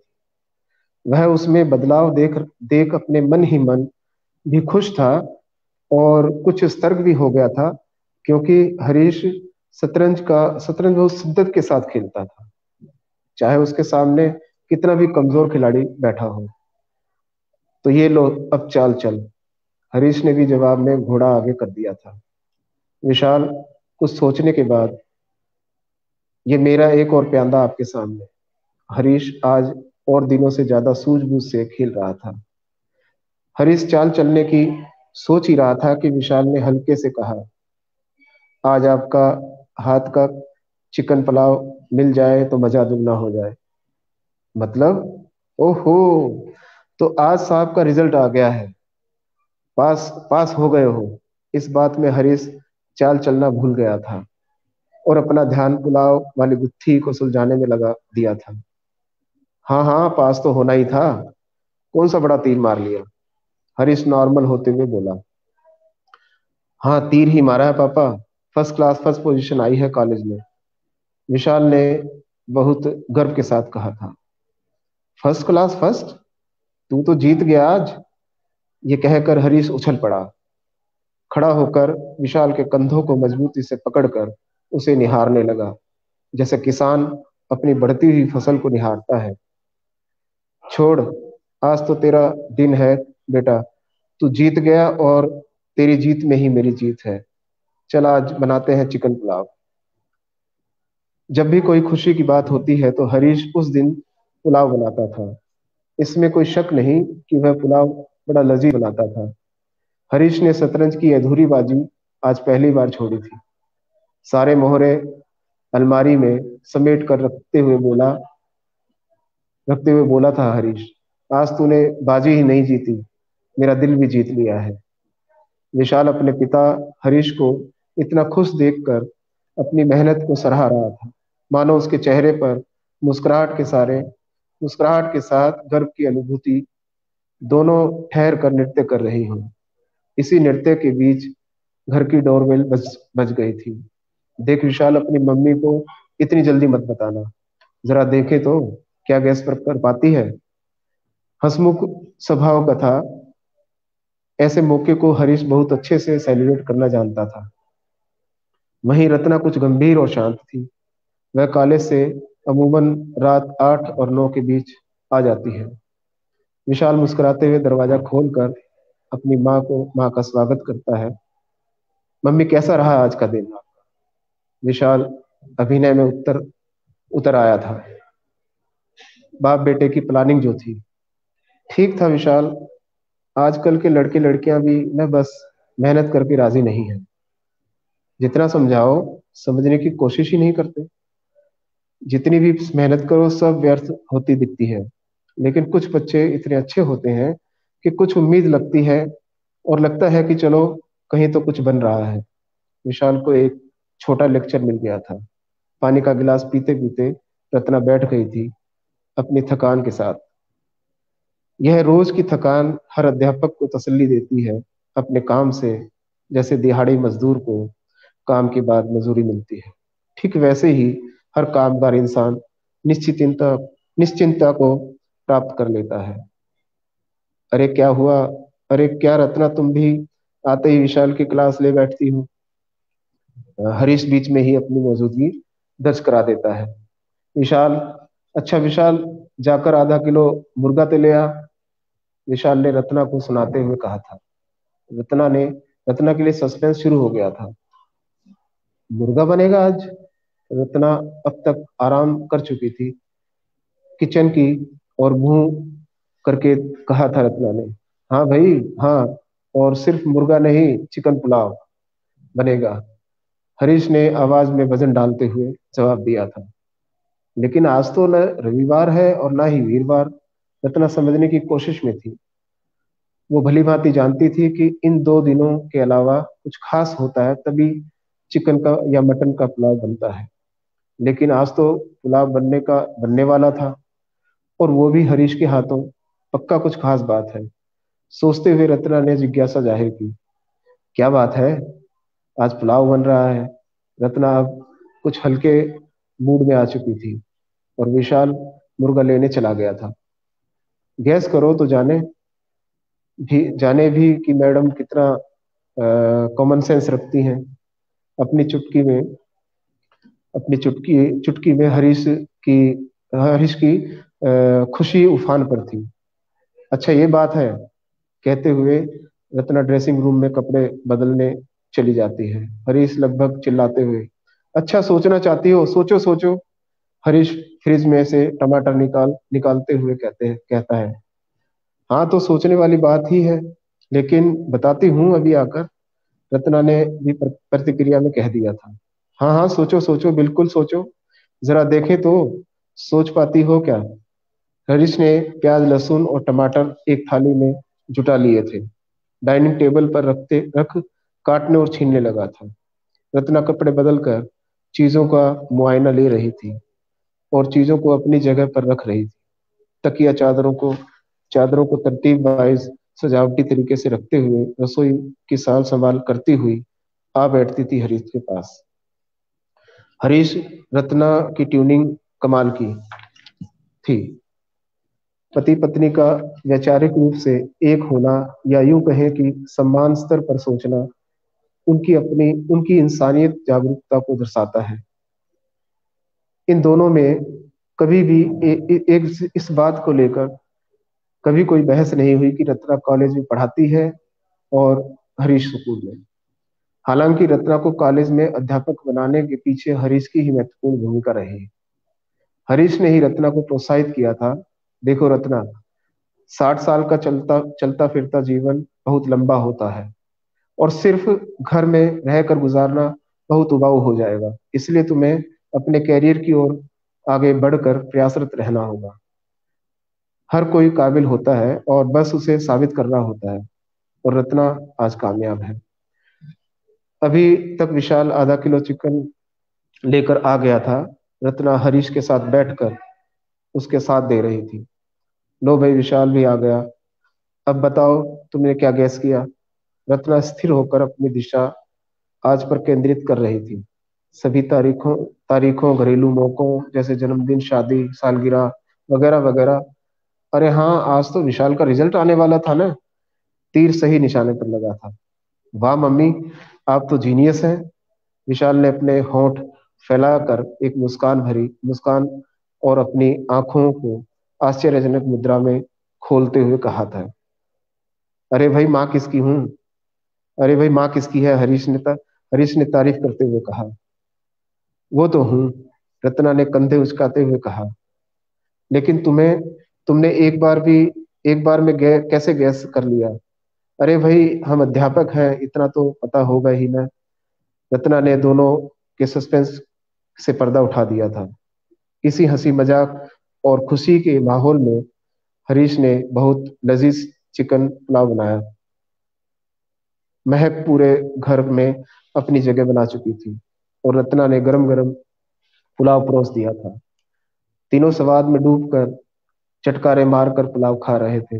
बचा हुआ पुलाव रत्ना ने डोंगे में डालकर फ्रिज में रख दिया था, जिसे हमेशा की तरह अगले दिन माइक्रोवेव में गर्म कर खाया जाता था। अगले दिन पुलाव का स्वाद और अच्छा हो जाता था। लेकिन खुशी तो इससे बड़ी है। हरीश ने पानी का घूंट पीते हुए थोड़ा सा सस्पेंस और बढ़ा दिया था। अब रत्ना और आगे नहीं बढ़ पा रही थी। अरे, हमारे विशाल ने कॉलेज में फर्स्ट क्लास फर्स्ट पोजीशन हासिल की है। हरीश ने खुशनुमा माहौल को बंद नहीं पड़ने दिया। क्या? वाकई? विशाल, ये तूने रिकॉर्ड बना लिया। हमें गर्व है तुझ पर। मैं कहती थी कि विशाल को आरक्षण की जरूरत नहीं है। वह और हम सक्षम हैं, इसलिए भी कि यह अपनी मेहनत के बल पर आगे बढ़ सकता है, और हमें अपने उन उपेक्षित लोगों के लिए इस लाभ को छोड़ देना चाहिए जो अभी भी दयनीय हालतों में सामाजिक और आर्थिक गुजर बसर करने को मजबूर है।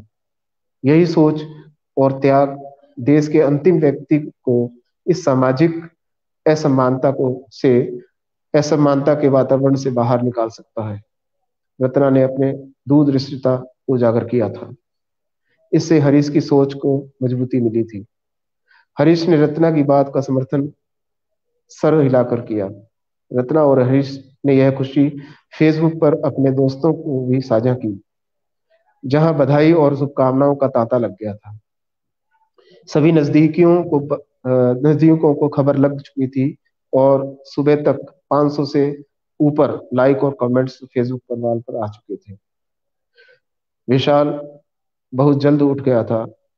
वह कल से ही खुशियों की पालकी पर सवार था और इसलिए उसका मूड मोटरसाइकिल पर सैर करने का बन रहा था। मम्मी, मैं थोड़ा घूम कर आता हूँ, विशाल ने सूचना देते हुए कहा था। कहाँ जा रहा है? रत्ना ने आश्चर्य से पूछा था। वह नहीं जानती थी कि विशाल कहाँ जाना चाहता है, और वो भी इतने ट्रैफिक में। दिल्ली के ट्रैफिक से वह बखूबी वाकिफ थी। सिग्नेचर ब्रिज, विशाल ने बताया। वैसे तिमारपुर से ज्यादा दूर नहीं था। सिग्नेचर ब्रिज यमुना नदी पर बना दिल्ली का बेहतरीन पुलों में से सबसे दर्शनीय है।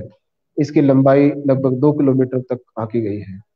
दिल्ली को प्रदूषण के साथ साथ पुलों की राजधानी भी कहा जाने लगा है और अब रेपिस्ट दिल्ली का भी तगमा लग रहा है। ठीक है, जल्दी आ जाना, धूप और ट्रैफिक जल्दी चढ़ जाता है, रत्ना ने मौसम और माहौल दोनों से आगाह करते हुए कहा था। ठीक है मम्मी, विशाल ने तसल्ली देते हुए ठीक से फुसफुसा दिया था। 3 साल हो गए थे विशाल को बाइक लिए। उसके जन्मदिन पर हरीश और रत्ना ने अच्छी कंपनी की काली रंग की बाइक पसंद करके दिलवाई थी। काला रंग बाइक पर फपता है। इस पर सबसे ज्यादा सफर यदि उसने किसी ने किया है तो वह सोनम थी। सोनम विशाल की क्लासमेट, पढ़ने में एवरेज थी, तो वह थी कि वह एक एनजीओ बनाकर समाज सेवा करना चाहती थी। आजकल के युवा स्वयं के रोजगार में ज्यादा यकीन करते हैं। वैसे भी सरकारी नौकरियां तो जैसे लुप्त सी हो गई हैं। इसलिए ज्यादातर युवा मॉडलिंग, एक्टिंग, सिंगिंग, पत्रकारिता, radio jockeying, cricketer, dancing, artist, film making, YouTube channel, choreography, physician, photography और खेलकूद की अनेक विधाओं में आगे बढ़ना चाहते हैं, या फिर पैसा हो तो अपना खुद का बिजनेस करने की सोचते हैं। अक्सर नौकरियों में निम्न जातियां और मध्य वर्ग के औसत गरीब के युवा जाते हैं, जो जातीय और गरीबी के कारण पिछड़े हुए हैं। इसी जद्दोजहद में विशाल भी भविष्य के सपने बुन रहा था। यही सोचने शायद वह अकेला निकला था।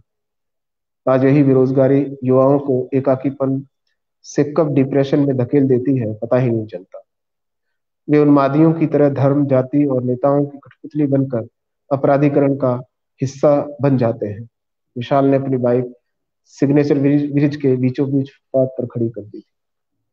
यमुना यहाँ अपना पेट चिपकाए धरातल को छूती हुई एक नाले में सिकड़ी हुई थी, लेकिन दूर से देखने पर नजारा कुछ कम दर्शनीय नहीं था। दिल्ली में मकान और ट्रैफिक के अलावा स्पेस को ढूंढना चांद पर पानी की तलाश करना जैसा है। विशाल पुल के ग्रिल को दोनों हाथों में पकड़कर हवा और नजारों दोनों का मजा साथ साथ ले रहा था। तभी उसने देखा एक लड़की जो मुश्किल से लगभग 25-26 साल की रही होगी, ग्रिल को फांदने की कोशिश कर रही है। विशाल उसके इरादे समझ गया था। वह दौड़कर उसका हाथ पकड़ अपनी ओर खींच लेता है। इस जद्दोजहद में लड़की की चूड़ियां टूटकर विशाल और लड़की दोनों को चुप कर खरोंच डालती है। हाथ छोड़ते हुए विशाल कहता है, ये आप क्या करने जा रही थी? विशाल डर गया था। उसके सामने ऐसा वाक्य जीवन में कभी नहीं आया था। वैसे भी कुल 23 साल का ही तो था अभी वह, लेकिन देखने में अच्छा खासा लंबा चौड़ा, हल्की हल्की दाढ़ी बढ़ाई थी। उसकी उसकी भगत सिंह इसी उम्र के आदर्श हुए हैं। अपने सिद्धांतों और विचारों को लेकर मुझे क्यों पकड़ा, मर जाने दिया होता, लड़की ने रोते हुए कहा। अरे ऐसे भी भला कोई करता है? विशाल इतना कहकर रुक गया।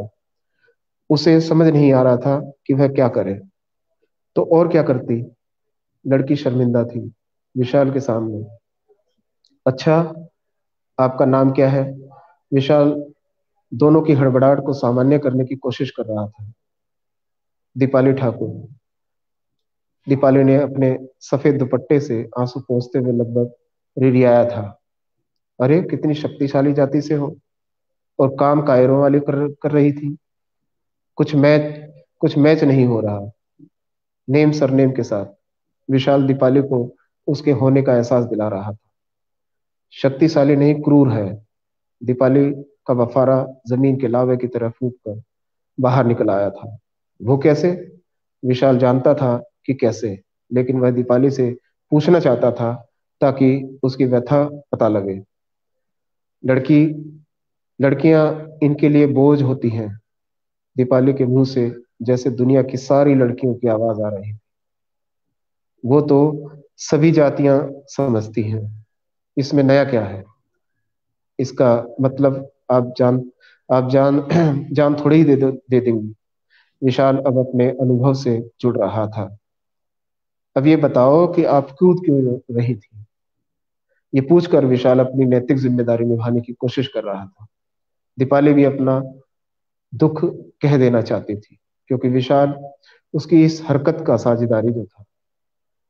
ऐसे में स्त्रियां अपनी व्यथा सुनाए बिना नहीं रह पाती, और जब जब तक वह नहीं कह लेती, तब तक इस अवसाद से निकल नहीं पाती। दीपाली फूट पड़ी थी।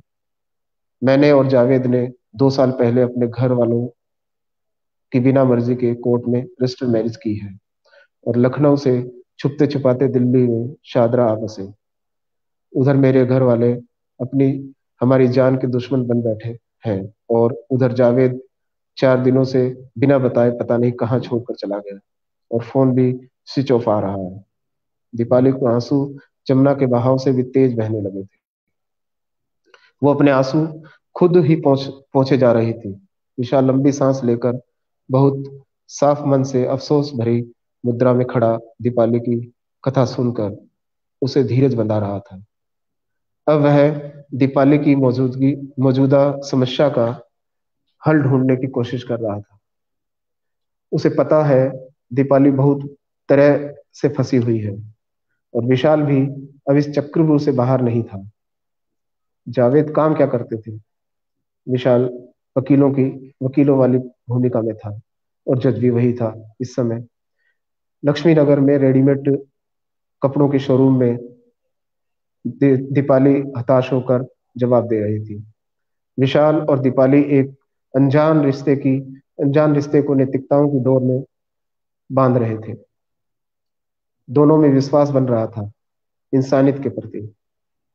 वो वहां जाकर पूछा होता, हो सकता है कहीं किसी काम से भेज दिया गया हो। विशाल उम्मीद जगा रहा था। वही तो थी। उन्होंने कहा कि जावेद 4 दिन से बिना बताए यहाँ भी नहीं आ रहा। दीपाली ने हारते हुए कहा था। ओके, फोन करो अभी। विशाल जैसे अंतिम बार फोन करने के लिए बोल रहा था। दीपाली अवसाद से बाहर आ रही थी। उसने बेउम्मीदी से जावेद का नंबर लगा दिया था। स्विच ऑफ आ रहा था। नहीं लग रहा, स्विच ऑफ आ रहा है, दीपाली का यह स्थायी जवाब था। यहाँ उसका कोई दोस्त या रिश्तेदार हो, या तुम्हारा कोई? विशाल हर कोण से मदद ढूंढने की कोशिश कर रहा था। नहीं, हमारा यहाँ कोई जानकार नहीं है, तभी तो हम यहाँ रह रहे हैं, वरना हमें कब का ढूंढ कर मार दिया होता। दीपाली ने अपना स्पष्टीकरण देते हुए विशाल को आश्वस्त किया था। विशाल इस प्रेम विवाह में जकड़ता जा रहा था, और वह यह भी महसूस कर रहा था कि आज उसने किसी की जान बचाकर एक नायक की भूमिका निभाई है। अब तुम क्या करोगी? विशाल ने दीपाली से एक हितैषी की तरह पूछा। यही तो समझ में नहीं पा रही थी, तभी तो। कहते कहते वह सुबक पड़ी। ओके ओके, ओके ओके, कुछ करता हूँ, घबराओ मत। विशाल ने मन बना लिया था। अब मदद उसी को करनी है। वह पीछे नहीं हट सका। इन 20 मिनटों में विशाल जिम्मेदार हो गया था। इस बाबत उसने अपने दोस्त सौरभ शर्मा को फोन किया। घंटी में रिंगटोन की जगह गाना बज रहा था, मतलबी हो जा जरा मतलबी, दुनिया की सुनता है क्यों, खुद की भी सुन ले जरा। 15 सेकंड बाद, हेलो, कॉन्ग्रेचुलेशन भाई, माय डियर विशाल। यार तूने तो दिल खुश कर दिया। तूने साबित कर दिया कि मेहनत के बल पर सब कुछ हासिल किया जा सकता है। I am proud of you यार। चल पार्टी कब कब है ये बोल। सौरभ एक ही सांस में अपनी भावना में उड़ेल गया था। अरे यार, पार्टी तो तेरी पक्की है, लेकिन एक प्रॉब्लम है। अभी विशाल पूरी बात बताता इससे पहले ही सौरभ ने पूछा, क्या हुआ मेरे भाई? कुछ बोल तो, जान हाजिर है तेरे लिए। सौरभ ने अपनी दिल फेंक अंदाज में कहा था, लेकिन टोन में टोन में दम था। अरे यार, मैं सिग्नेचर ब्रिज पर हूँ, और यहाँ एक मजबूर लड़की है जो आत्महत्या करने जा रही थी। है? क्या बात कर रहा है यार? सौरभ ने आश्चर्य से कहा। हाँ यार, बड़ी लंबी कहानी है, मिलकर बताऊंगा। अभी तो तू ये बता, इसकी क्या हेल्प कर सकते हैं?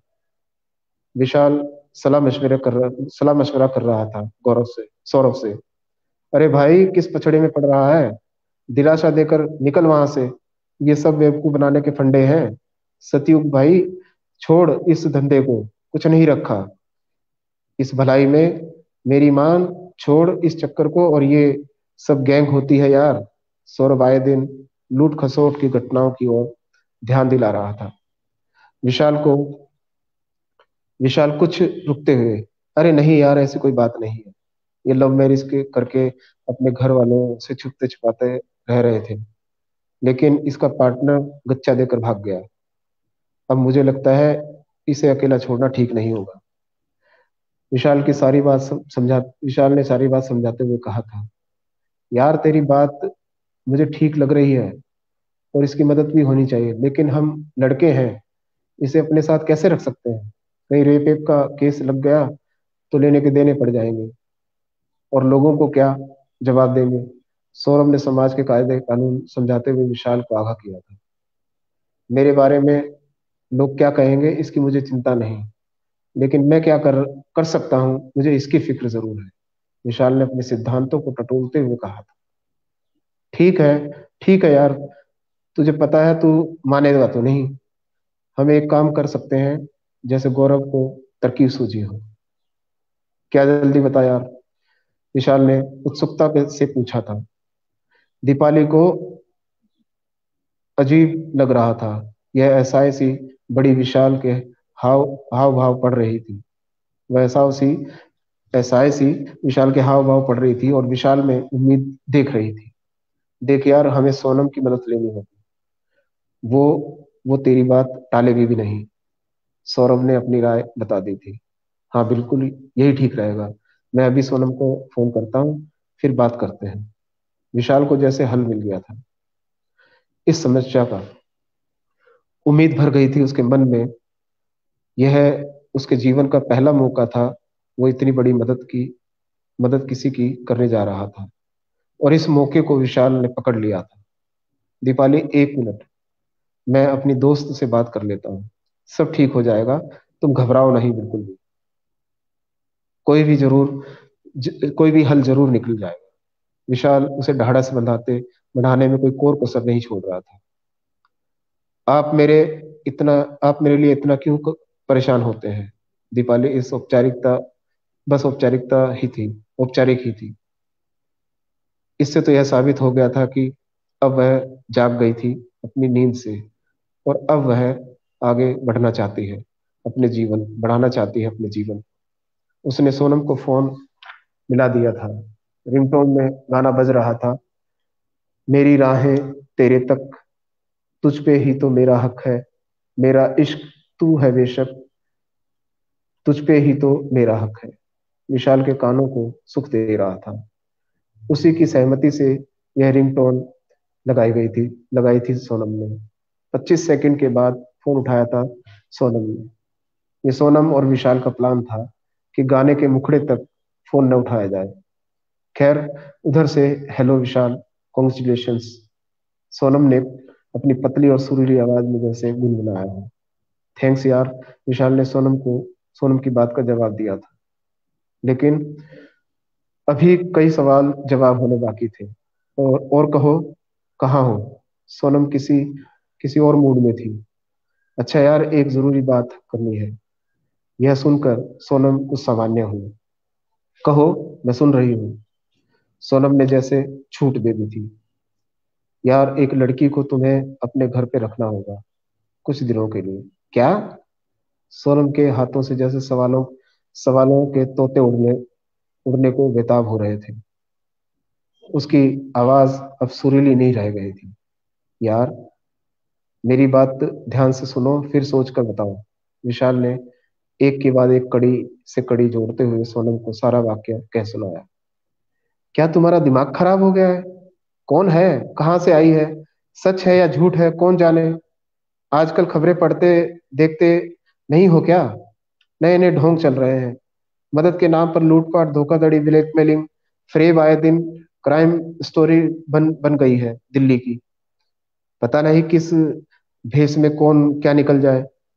कहीं तुम बहुत बड़ी मुसीबत में न फंस जाओ। एक ही सांस में सोनम ने विशाल को दुनिया दिखा दी थी। यार, मैं इसे बिना मदद के नहीं छोड़ सकता। बावजूद इसके विशाल ने अपना अंतिम फैसला सुना दिया था। तुम समझते क्यों नहीं? भावुकता में आकर मुसीबत में फंस फंस जाओगे यार। सोनम चेता रही थी। यार, आई एम सीरियस। दीपाली सही मायनों में मदद मदद की हकदार है। यदि मैं यह नहीं कर पाया तो अपने आप को कभी माफ नहीं कर पाऊंगा। मैं बस इतना जानता हूँ। विशाल ने अपना इरादा बता दिया। अच्छा, तो मैं अपने घर से क्या कहकर ले ले जाऊंगी? तुम तो जानते ही हो, मेरे घर वाले मन से भी गुप्ताओं की तरह सोचते हैं। बिना मतलब के कुछ नहीं करते। फिर तो यह बड़ी बात है। तुम कुछ और सोचो विशाल, मैं तुम्हारे साथ हूं। सोनम ने अपने घर का रूढ़िवादी रवैया बता दिया था, जो विशाल को पहले से ही मालूम था। चलो, तुम जितना जल्दी हो सको सिग्नेचर विलेज पर आ जाओ, अपनी स्कूटी और एक एक्स्ट्रा हेलमेट लेकर। विशाल ने फोन रख दिया था। शायद उसने प्लानिंग कर ली थी कि अब क्या करना है। ठीक है, मैं 15-20 मिनट तक पहुंच जाऊंगी। गांधीनगर से सिग्नेचर विलेज पहुंचने में इतना ही समय तो इतना ही समय लग जाएगा। ओके, जल्दी आओ, जल्दी पहुंचो। विशाल जैसे किसी जंग की तैयारी कर रहा था। फोन रखकर दीपाली से पूछा, दीपाली, तुम कितना पढ़ी हो? खाली समय को प्रश्नों से भर रहा था विशाल। 12वीं तक। दीपाली का सवाल का जवाब बहुत ही सीमित सीमित जवाब दे रही थी। आगे क्यों नहीं पढ़ी? विशाल ने एक और प्रश्न कर दिया था। पढ़ना तो चाहती थी, लेकिन पिताजी ने रोक रोक दिया पढ़ने से। उनका कहना था कि लड़कियां ज्यादा पढ़ लिख कर क्या करेंगी, करना तो उन्हें चूल्हा चौका ही है। दीपाली के जवाब से उसके परिवार की रूढ़िवादी मानसिकता झलक आई थी। यह तो कोई बात नहीं हुई। आजकल लड़कियां पढ़ लिख कर आत्मनिर्भर हो हर क्षेत्र में स्वाभिमान से घर घर परिवार व देश दुनिया में नाम कमा रही हैं। विशाल प्रगतिशीलता की मिसाल दे रहा था।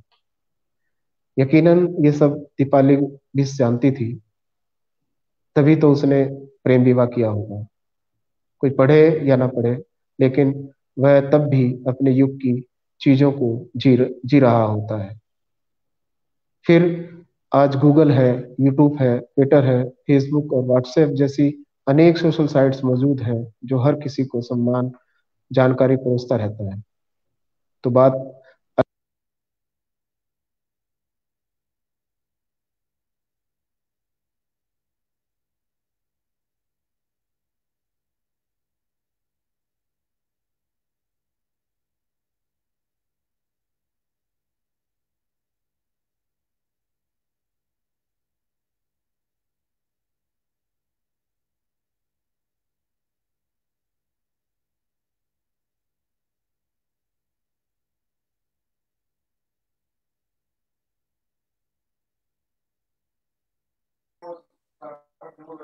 जुड़ा हुआ है, मैं तो जोड़ा हुआ है। हाँ, हेलो हेलो। आवाज आ रही है ठीक है। आपको? हाँ, मुझे तो आ रही है आवाज, आपकी आवाज अचानक वो हो गई थी। अच्छा, जी जी। तो कुछ और लाइन पहले पढ़ लूं क्या? नहीं, कहानी तो हमने पढ़ रखी है। अच्छा आप अच्छा यहाँ अच्छा, से ठीक आगे है। बढ़ेंगे। हाँ हाँ। जी तो जी जी। आप बढ़ते चलें। जी, मैं सुनाता हूँ। हाँ। जिसने जिसने यह सब सोचने पर मजबूर किया होगा, लेकिन फिर भी यह किसी की समस्या का हल कभी नहीं हो सकता। विशाल अपने हिस्से की जिम्मेदारी निभा रहा था, और उसने जीवन का ये सही आकलन किया था। आत्मनिर्भरता आपको ऊंचा उठाती है, दुनिया में सरवाइव करना सिखाती है। लेकिन फिर भी इतना सब कुछ है करने के लिए, इतना आसानी से तो हार नहीं माननी चाहिए। विशाल दीपाली को नसीहत दे रहा था। 25 मिनट से ऊपर हो चले थे। सोनम अभी नहीं पहुंची थी। पुल पर 80-90 की रफ्तार से गाड़ियां साए साए कर दौड़ रही थी। विशाल ने फोन करना चाहा लेकिन रुक गया। वह जानता था वह धीरे धीरे ट्रैफिक बढ़ रहा है और ड्राइविंग करते समय फोन पर बात करना उचित नहीं है। उसने इंतजार ही करना उचित समझा। थोड़ी देर में दूर से अपनी पीले रंग की स्कूटी पर पीला हेलमेट पहने सोनम दिखाई पड़ जाती है विशाल को। सोनम आज आज आज की फास्ट फॉरवर्ड लड़की लड़की थी जो अपने निर्णय खुद लेना जानती थी। उसने हेलमेट उतारते हुए विशाल के से हाथ मिलाया और हेलो कहा। हेलो, थैंक्स यार, तुम आ गई। ये दीपाली है। उसने दीपाली की ओर अभिवादन के लिए हाथ बढ़ाया। उसे दीपाली पर तरस आ गया था। दीपाली, तुम चिंता मत करो, हम साथ हैं तुम्हारे। दीपाली यह सोचकर आश्वस्त हुई थी कि जीवन में अच्छे लोग भी मिलते हैं। अब बताओ क्या करना है? विशाल ने सोनम ने विशाल की ओर देखते हुए पूछा। 1 मिनट सोनम, मैं गौरव सौरभ से फोन कर लेता हूँ। विशाल सौरभ को फोन करके अपने घर तिमारपुर पहुंचने के लिए कहकर फोन रख सोनम की ओर मुड़ जाता है। तुम दीपाली को अपनी स्कूटी पर बैठाओ और घर चलो। शायद विशाल तय कर चुका था इस प्रॉब्लम का सलूशन। ओके, लेकिन घर पर क्या कहेंगे दीपाली के बारे में? सोनम प्लान बनाकर चलना चाहती थी ताकि कोई दिक्कत खड़ी ना हो जाए। यही परीक्षा से पहले की तैयारी थी। हमें जो का त्यों सच सच बताना होगा, तभी हम अपने मकसद में कामयाब हो सकते हैं।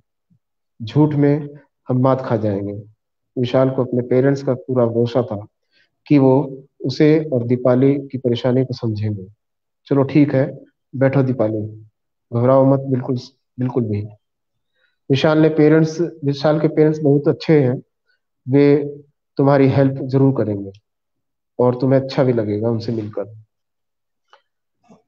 दीपाली बैठ गई थी स्कूटी पर हेलमेट पहनकर। विशाल सोनम विशाल के घर अक्सर आती जाती रहती थी। वह भी हेलमेट पहनकर स्कूटी स्टार्ट कर चल पड़ी विशाल के घर की ओर। रूट उसे मालूम था, लेकिन फिर भी विशाल आगे आगे चल रहा था, एक मार्गदर्शक की तरह सीना तान कर।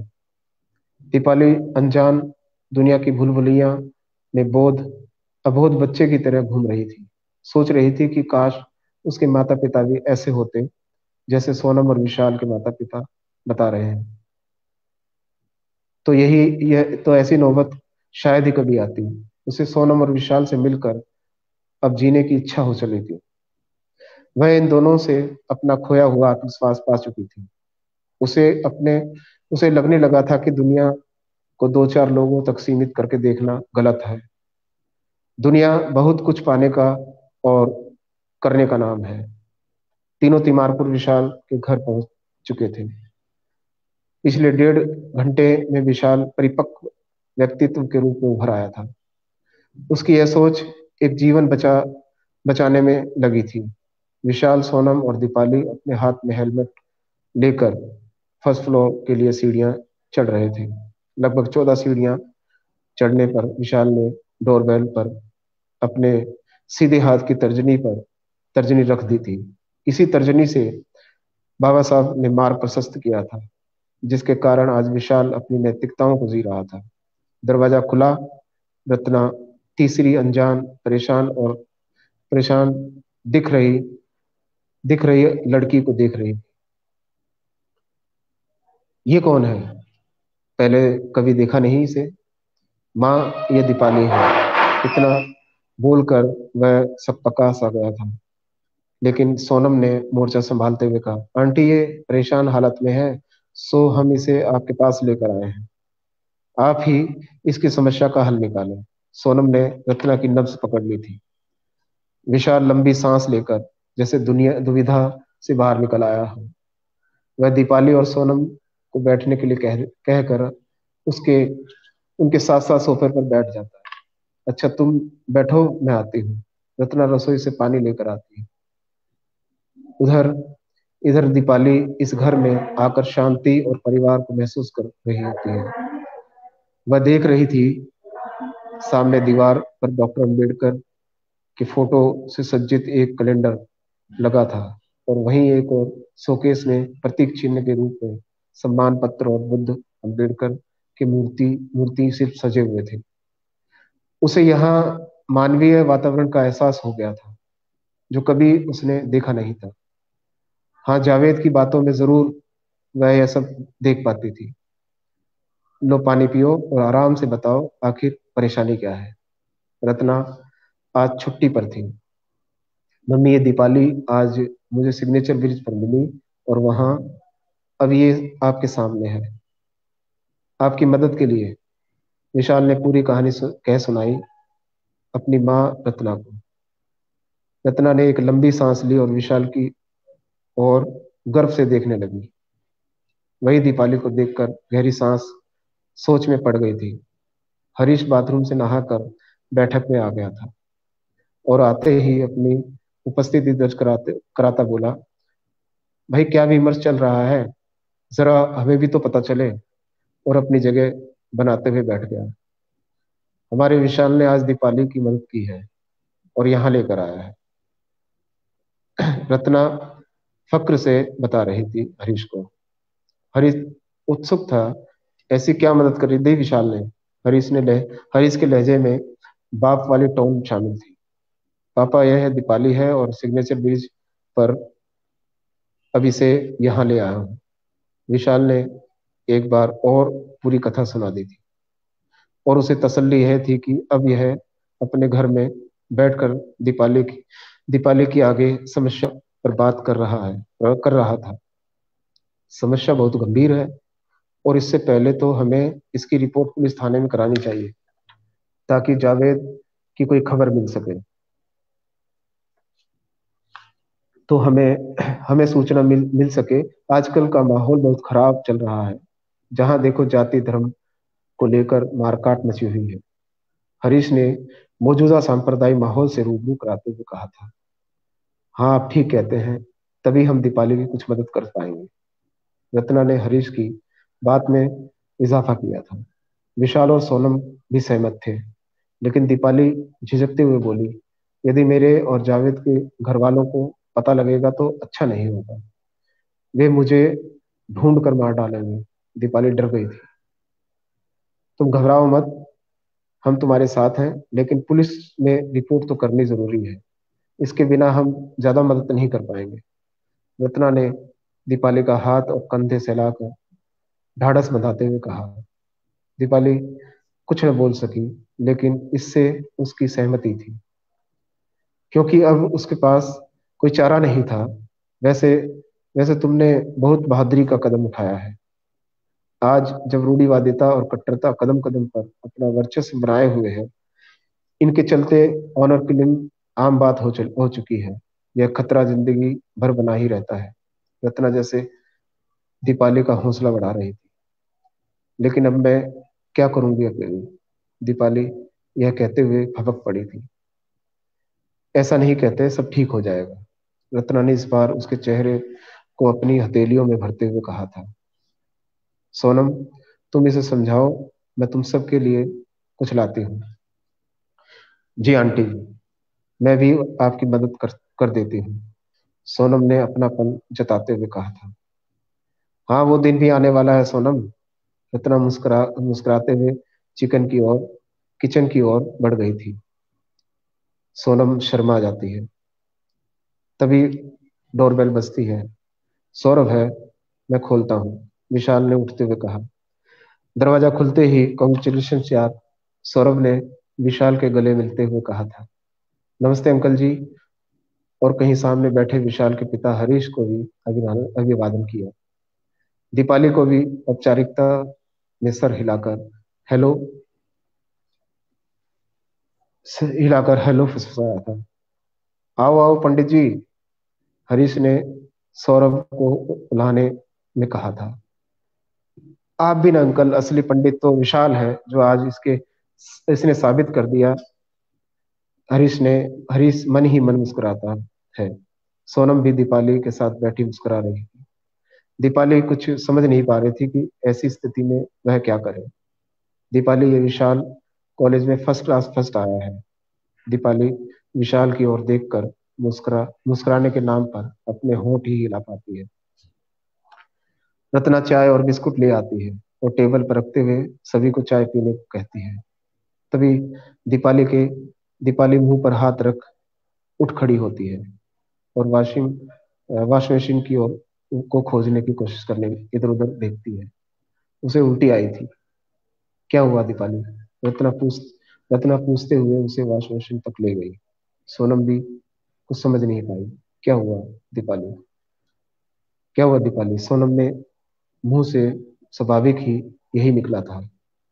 सभी का ध्यान दीपाली की ओर था।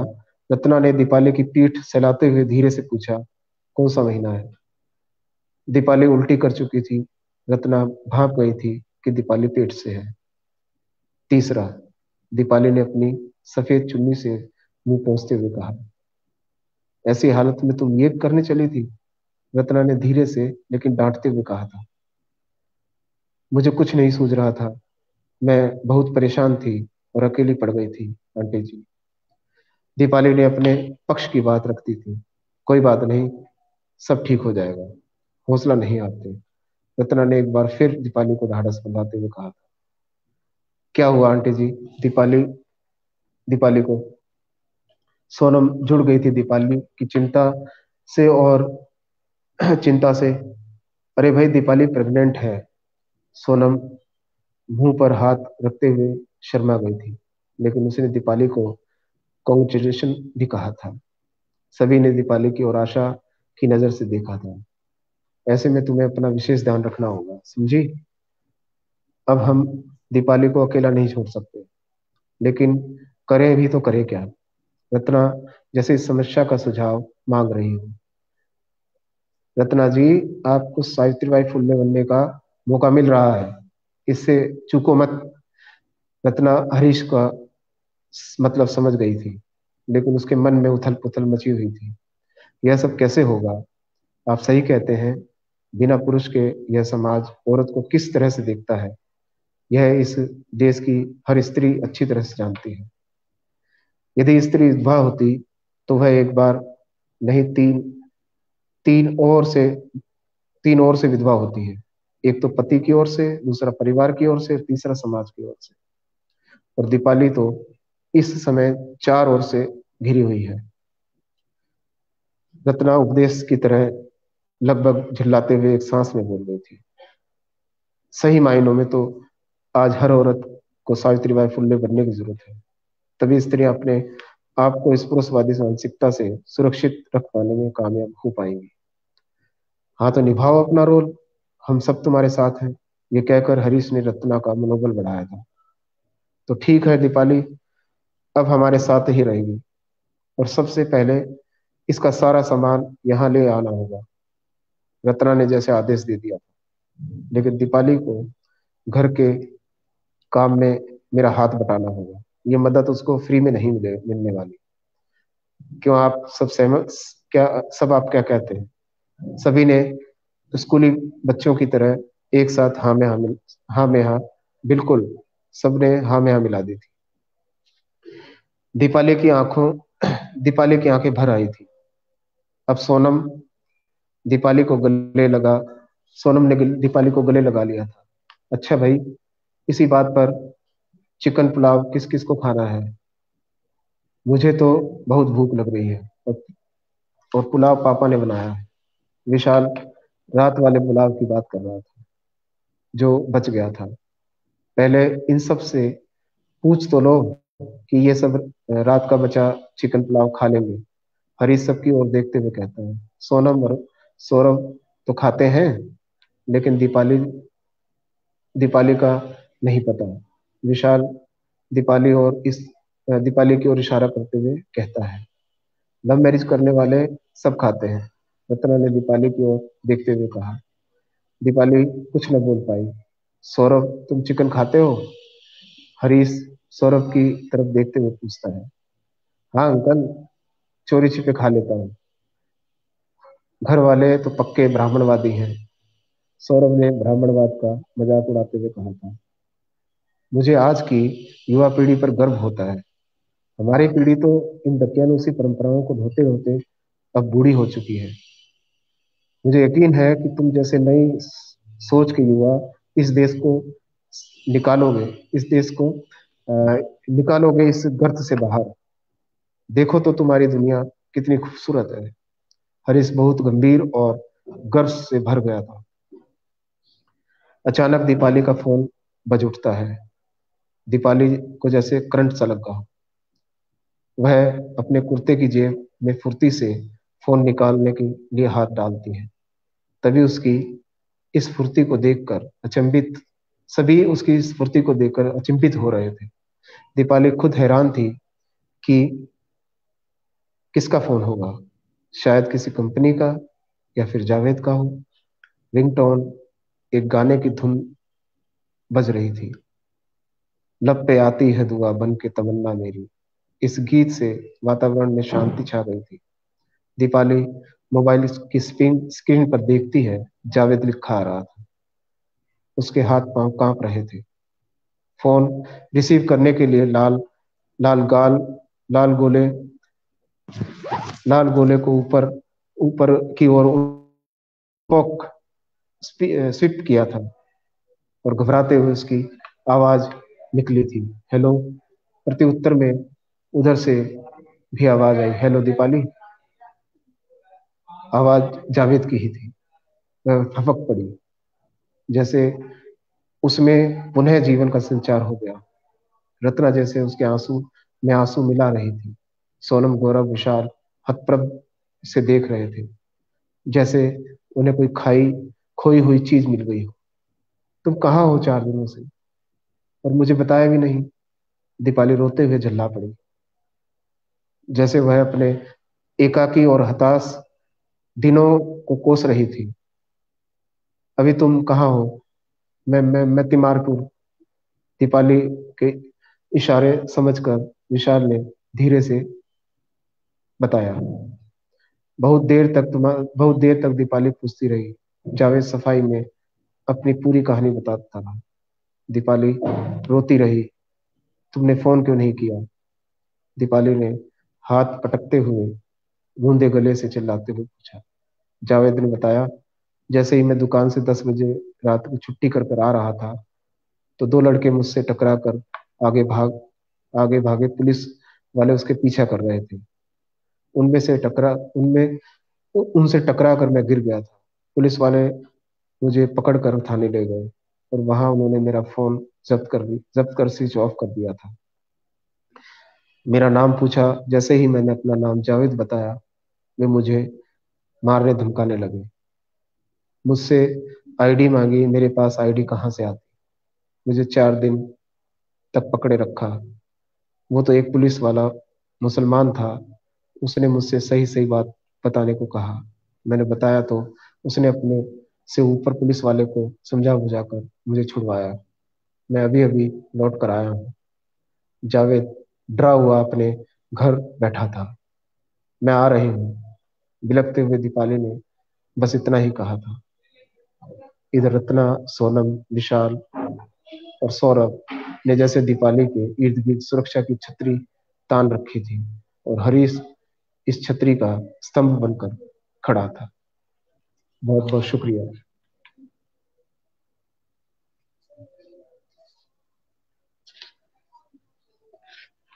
बहुत बहुत शुक्रिया। बहुत बहुत धन्यवाद। हाँ, बहुत बहुत धन्यवाद हीरालाल जी। आपने बहुत ही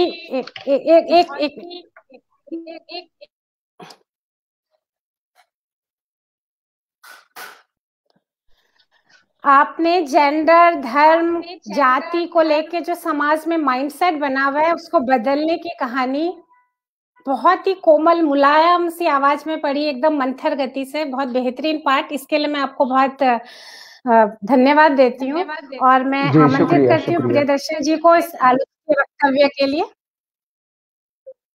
शुक्रिया हीरालाल जी। कहानी आपकी वाकई अच्छी है, बहुत मंथर गति से चलती हुई।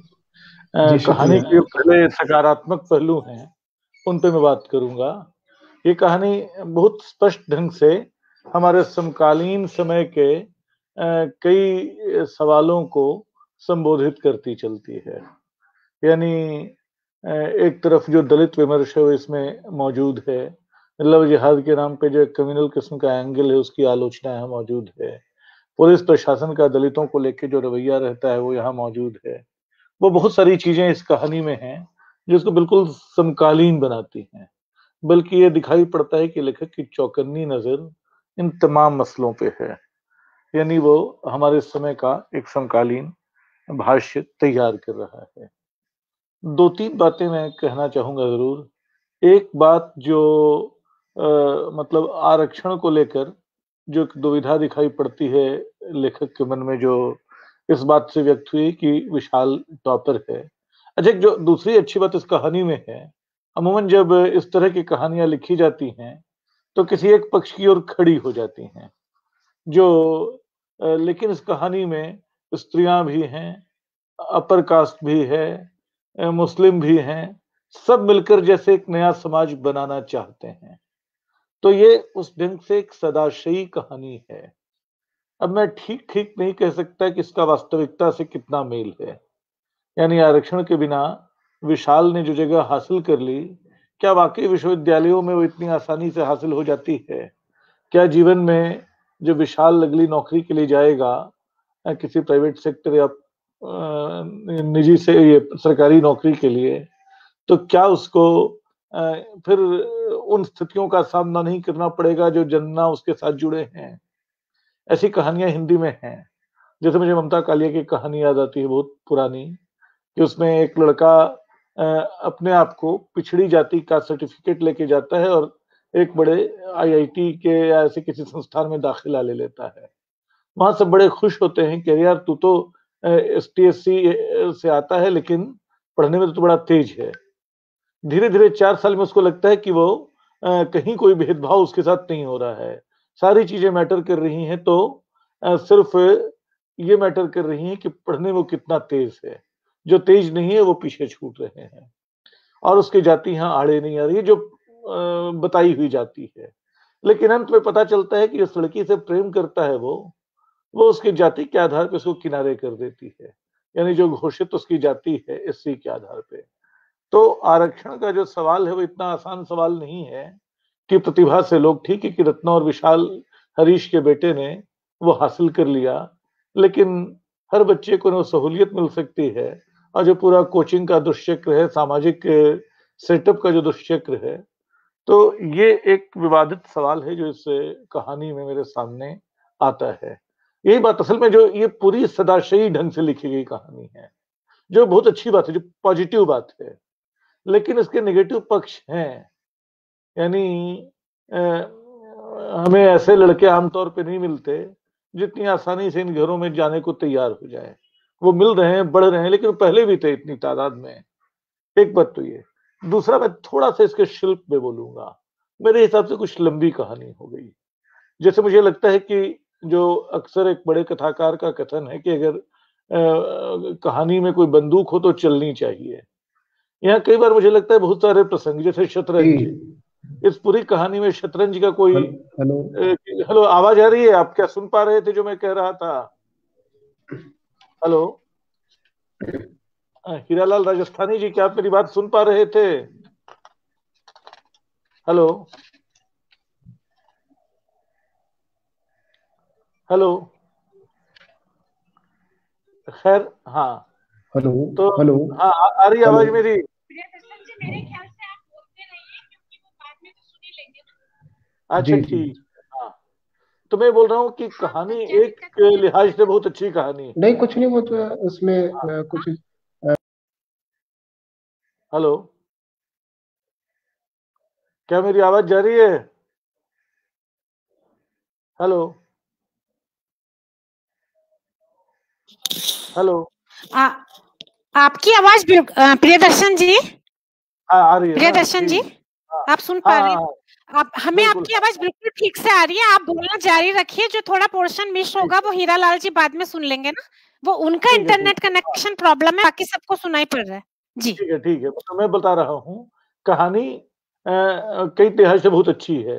ये एक सदाशयी माहौल की कहानी है जिसमें हम पाते हैं कि समाज के टकरावों को अंगूठा दिखाया जा रहा है और आगे का रास्ता दिखाया जा रहा है। अंबेडकर और सावित्रीबाई फूले का जिक्र इसमें आता है। एक पिछड़े परिवार का, एक दलित परिवार का बच्चा आगे आके फर्स्ट क्लास फर्स्ट आता है, एक लड़की को आत्महत्या से बचाता है और फिर उसकी मदद यहाँ तक करने को तैयार हो जाता है कि उसकी माँ अपने घर रखने को तैयार हो जाती है उसको। तो एक बड़ी सदाशयी कहानी है। इस सदाशयी कहानी की स्थिति मुझे थोड़ी सी विचलित करती है। दूसरा, इसमें आरक्षण को लेकर जो इशारा है वो मुझे लगता है किसी सदाशयता का नतीजा है जो उससे जुड़ी जटिलता को नहीं देखता है। एक तीसरी बात मैं शिल्प को लेकर कह रहा था कि शिल्प में ये कहानी कुछ ज्यादा लंबी हो गई है। जिन चीजों को आपका कहानी में इस्तेमाल ना, उसको हटा देना चाहिए। जैसे शुरू में शतरंज खेलने का दृश्य, अब शतरंज खेलने का दृश्य पिता और पुत्र के बीच का सहज दृश्य स्थापित करने के लिए उतने लंबे प्रसंग की जरूरत नहीं है। और शतरंज है तो बाद में भी शतरंज का कुछ दिखना चाहिए, समाज में वो शतरंज क्या गुल खिला रही है नजर आना चाहिए। तो इसी तरह दूसरा, इसमें वर्णनात्मकता है। मैं कई बार चाहता हूं कि चरित्र अपनी कहानी खुद अपने ढंग से ज्यादा बोलते हुए दिखें। इस कहानी में लेखक बहुत वर्णन करता चलता है।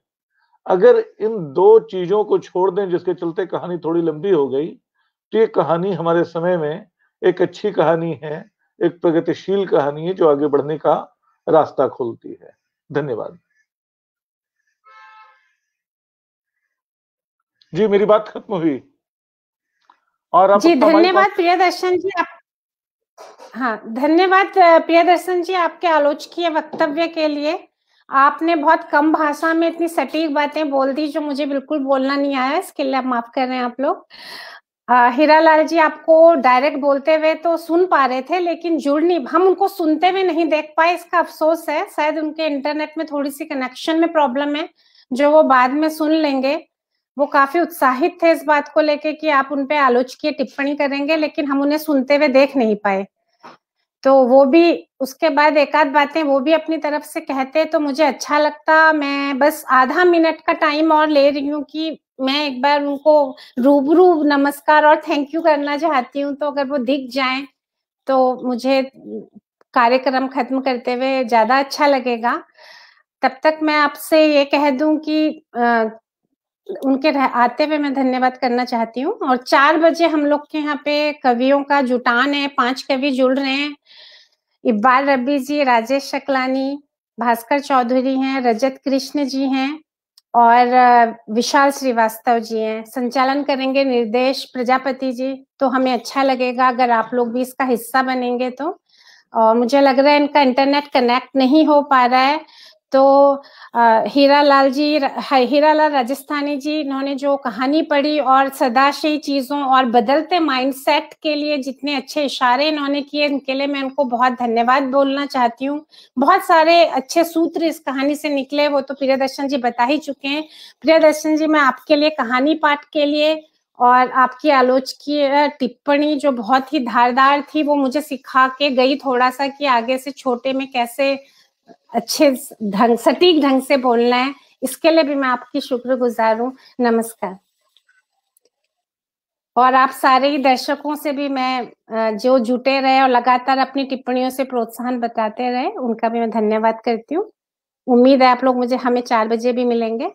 नमस्कार प्रियदर्शन जी।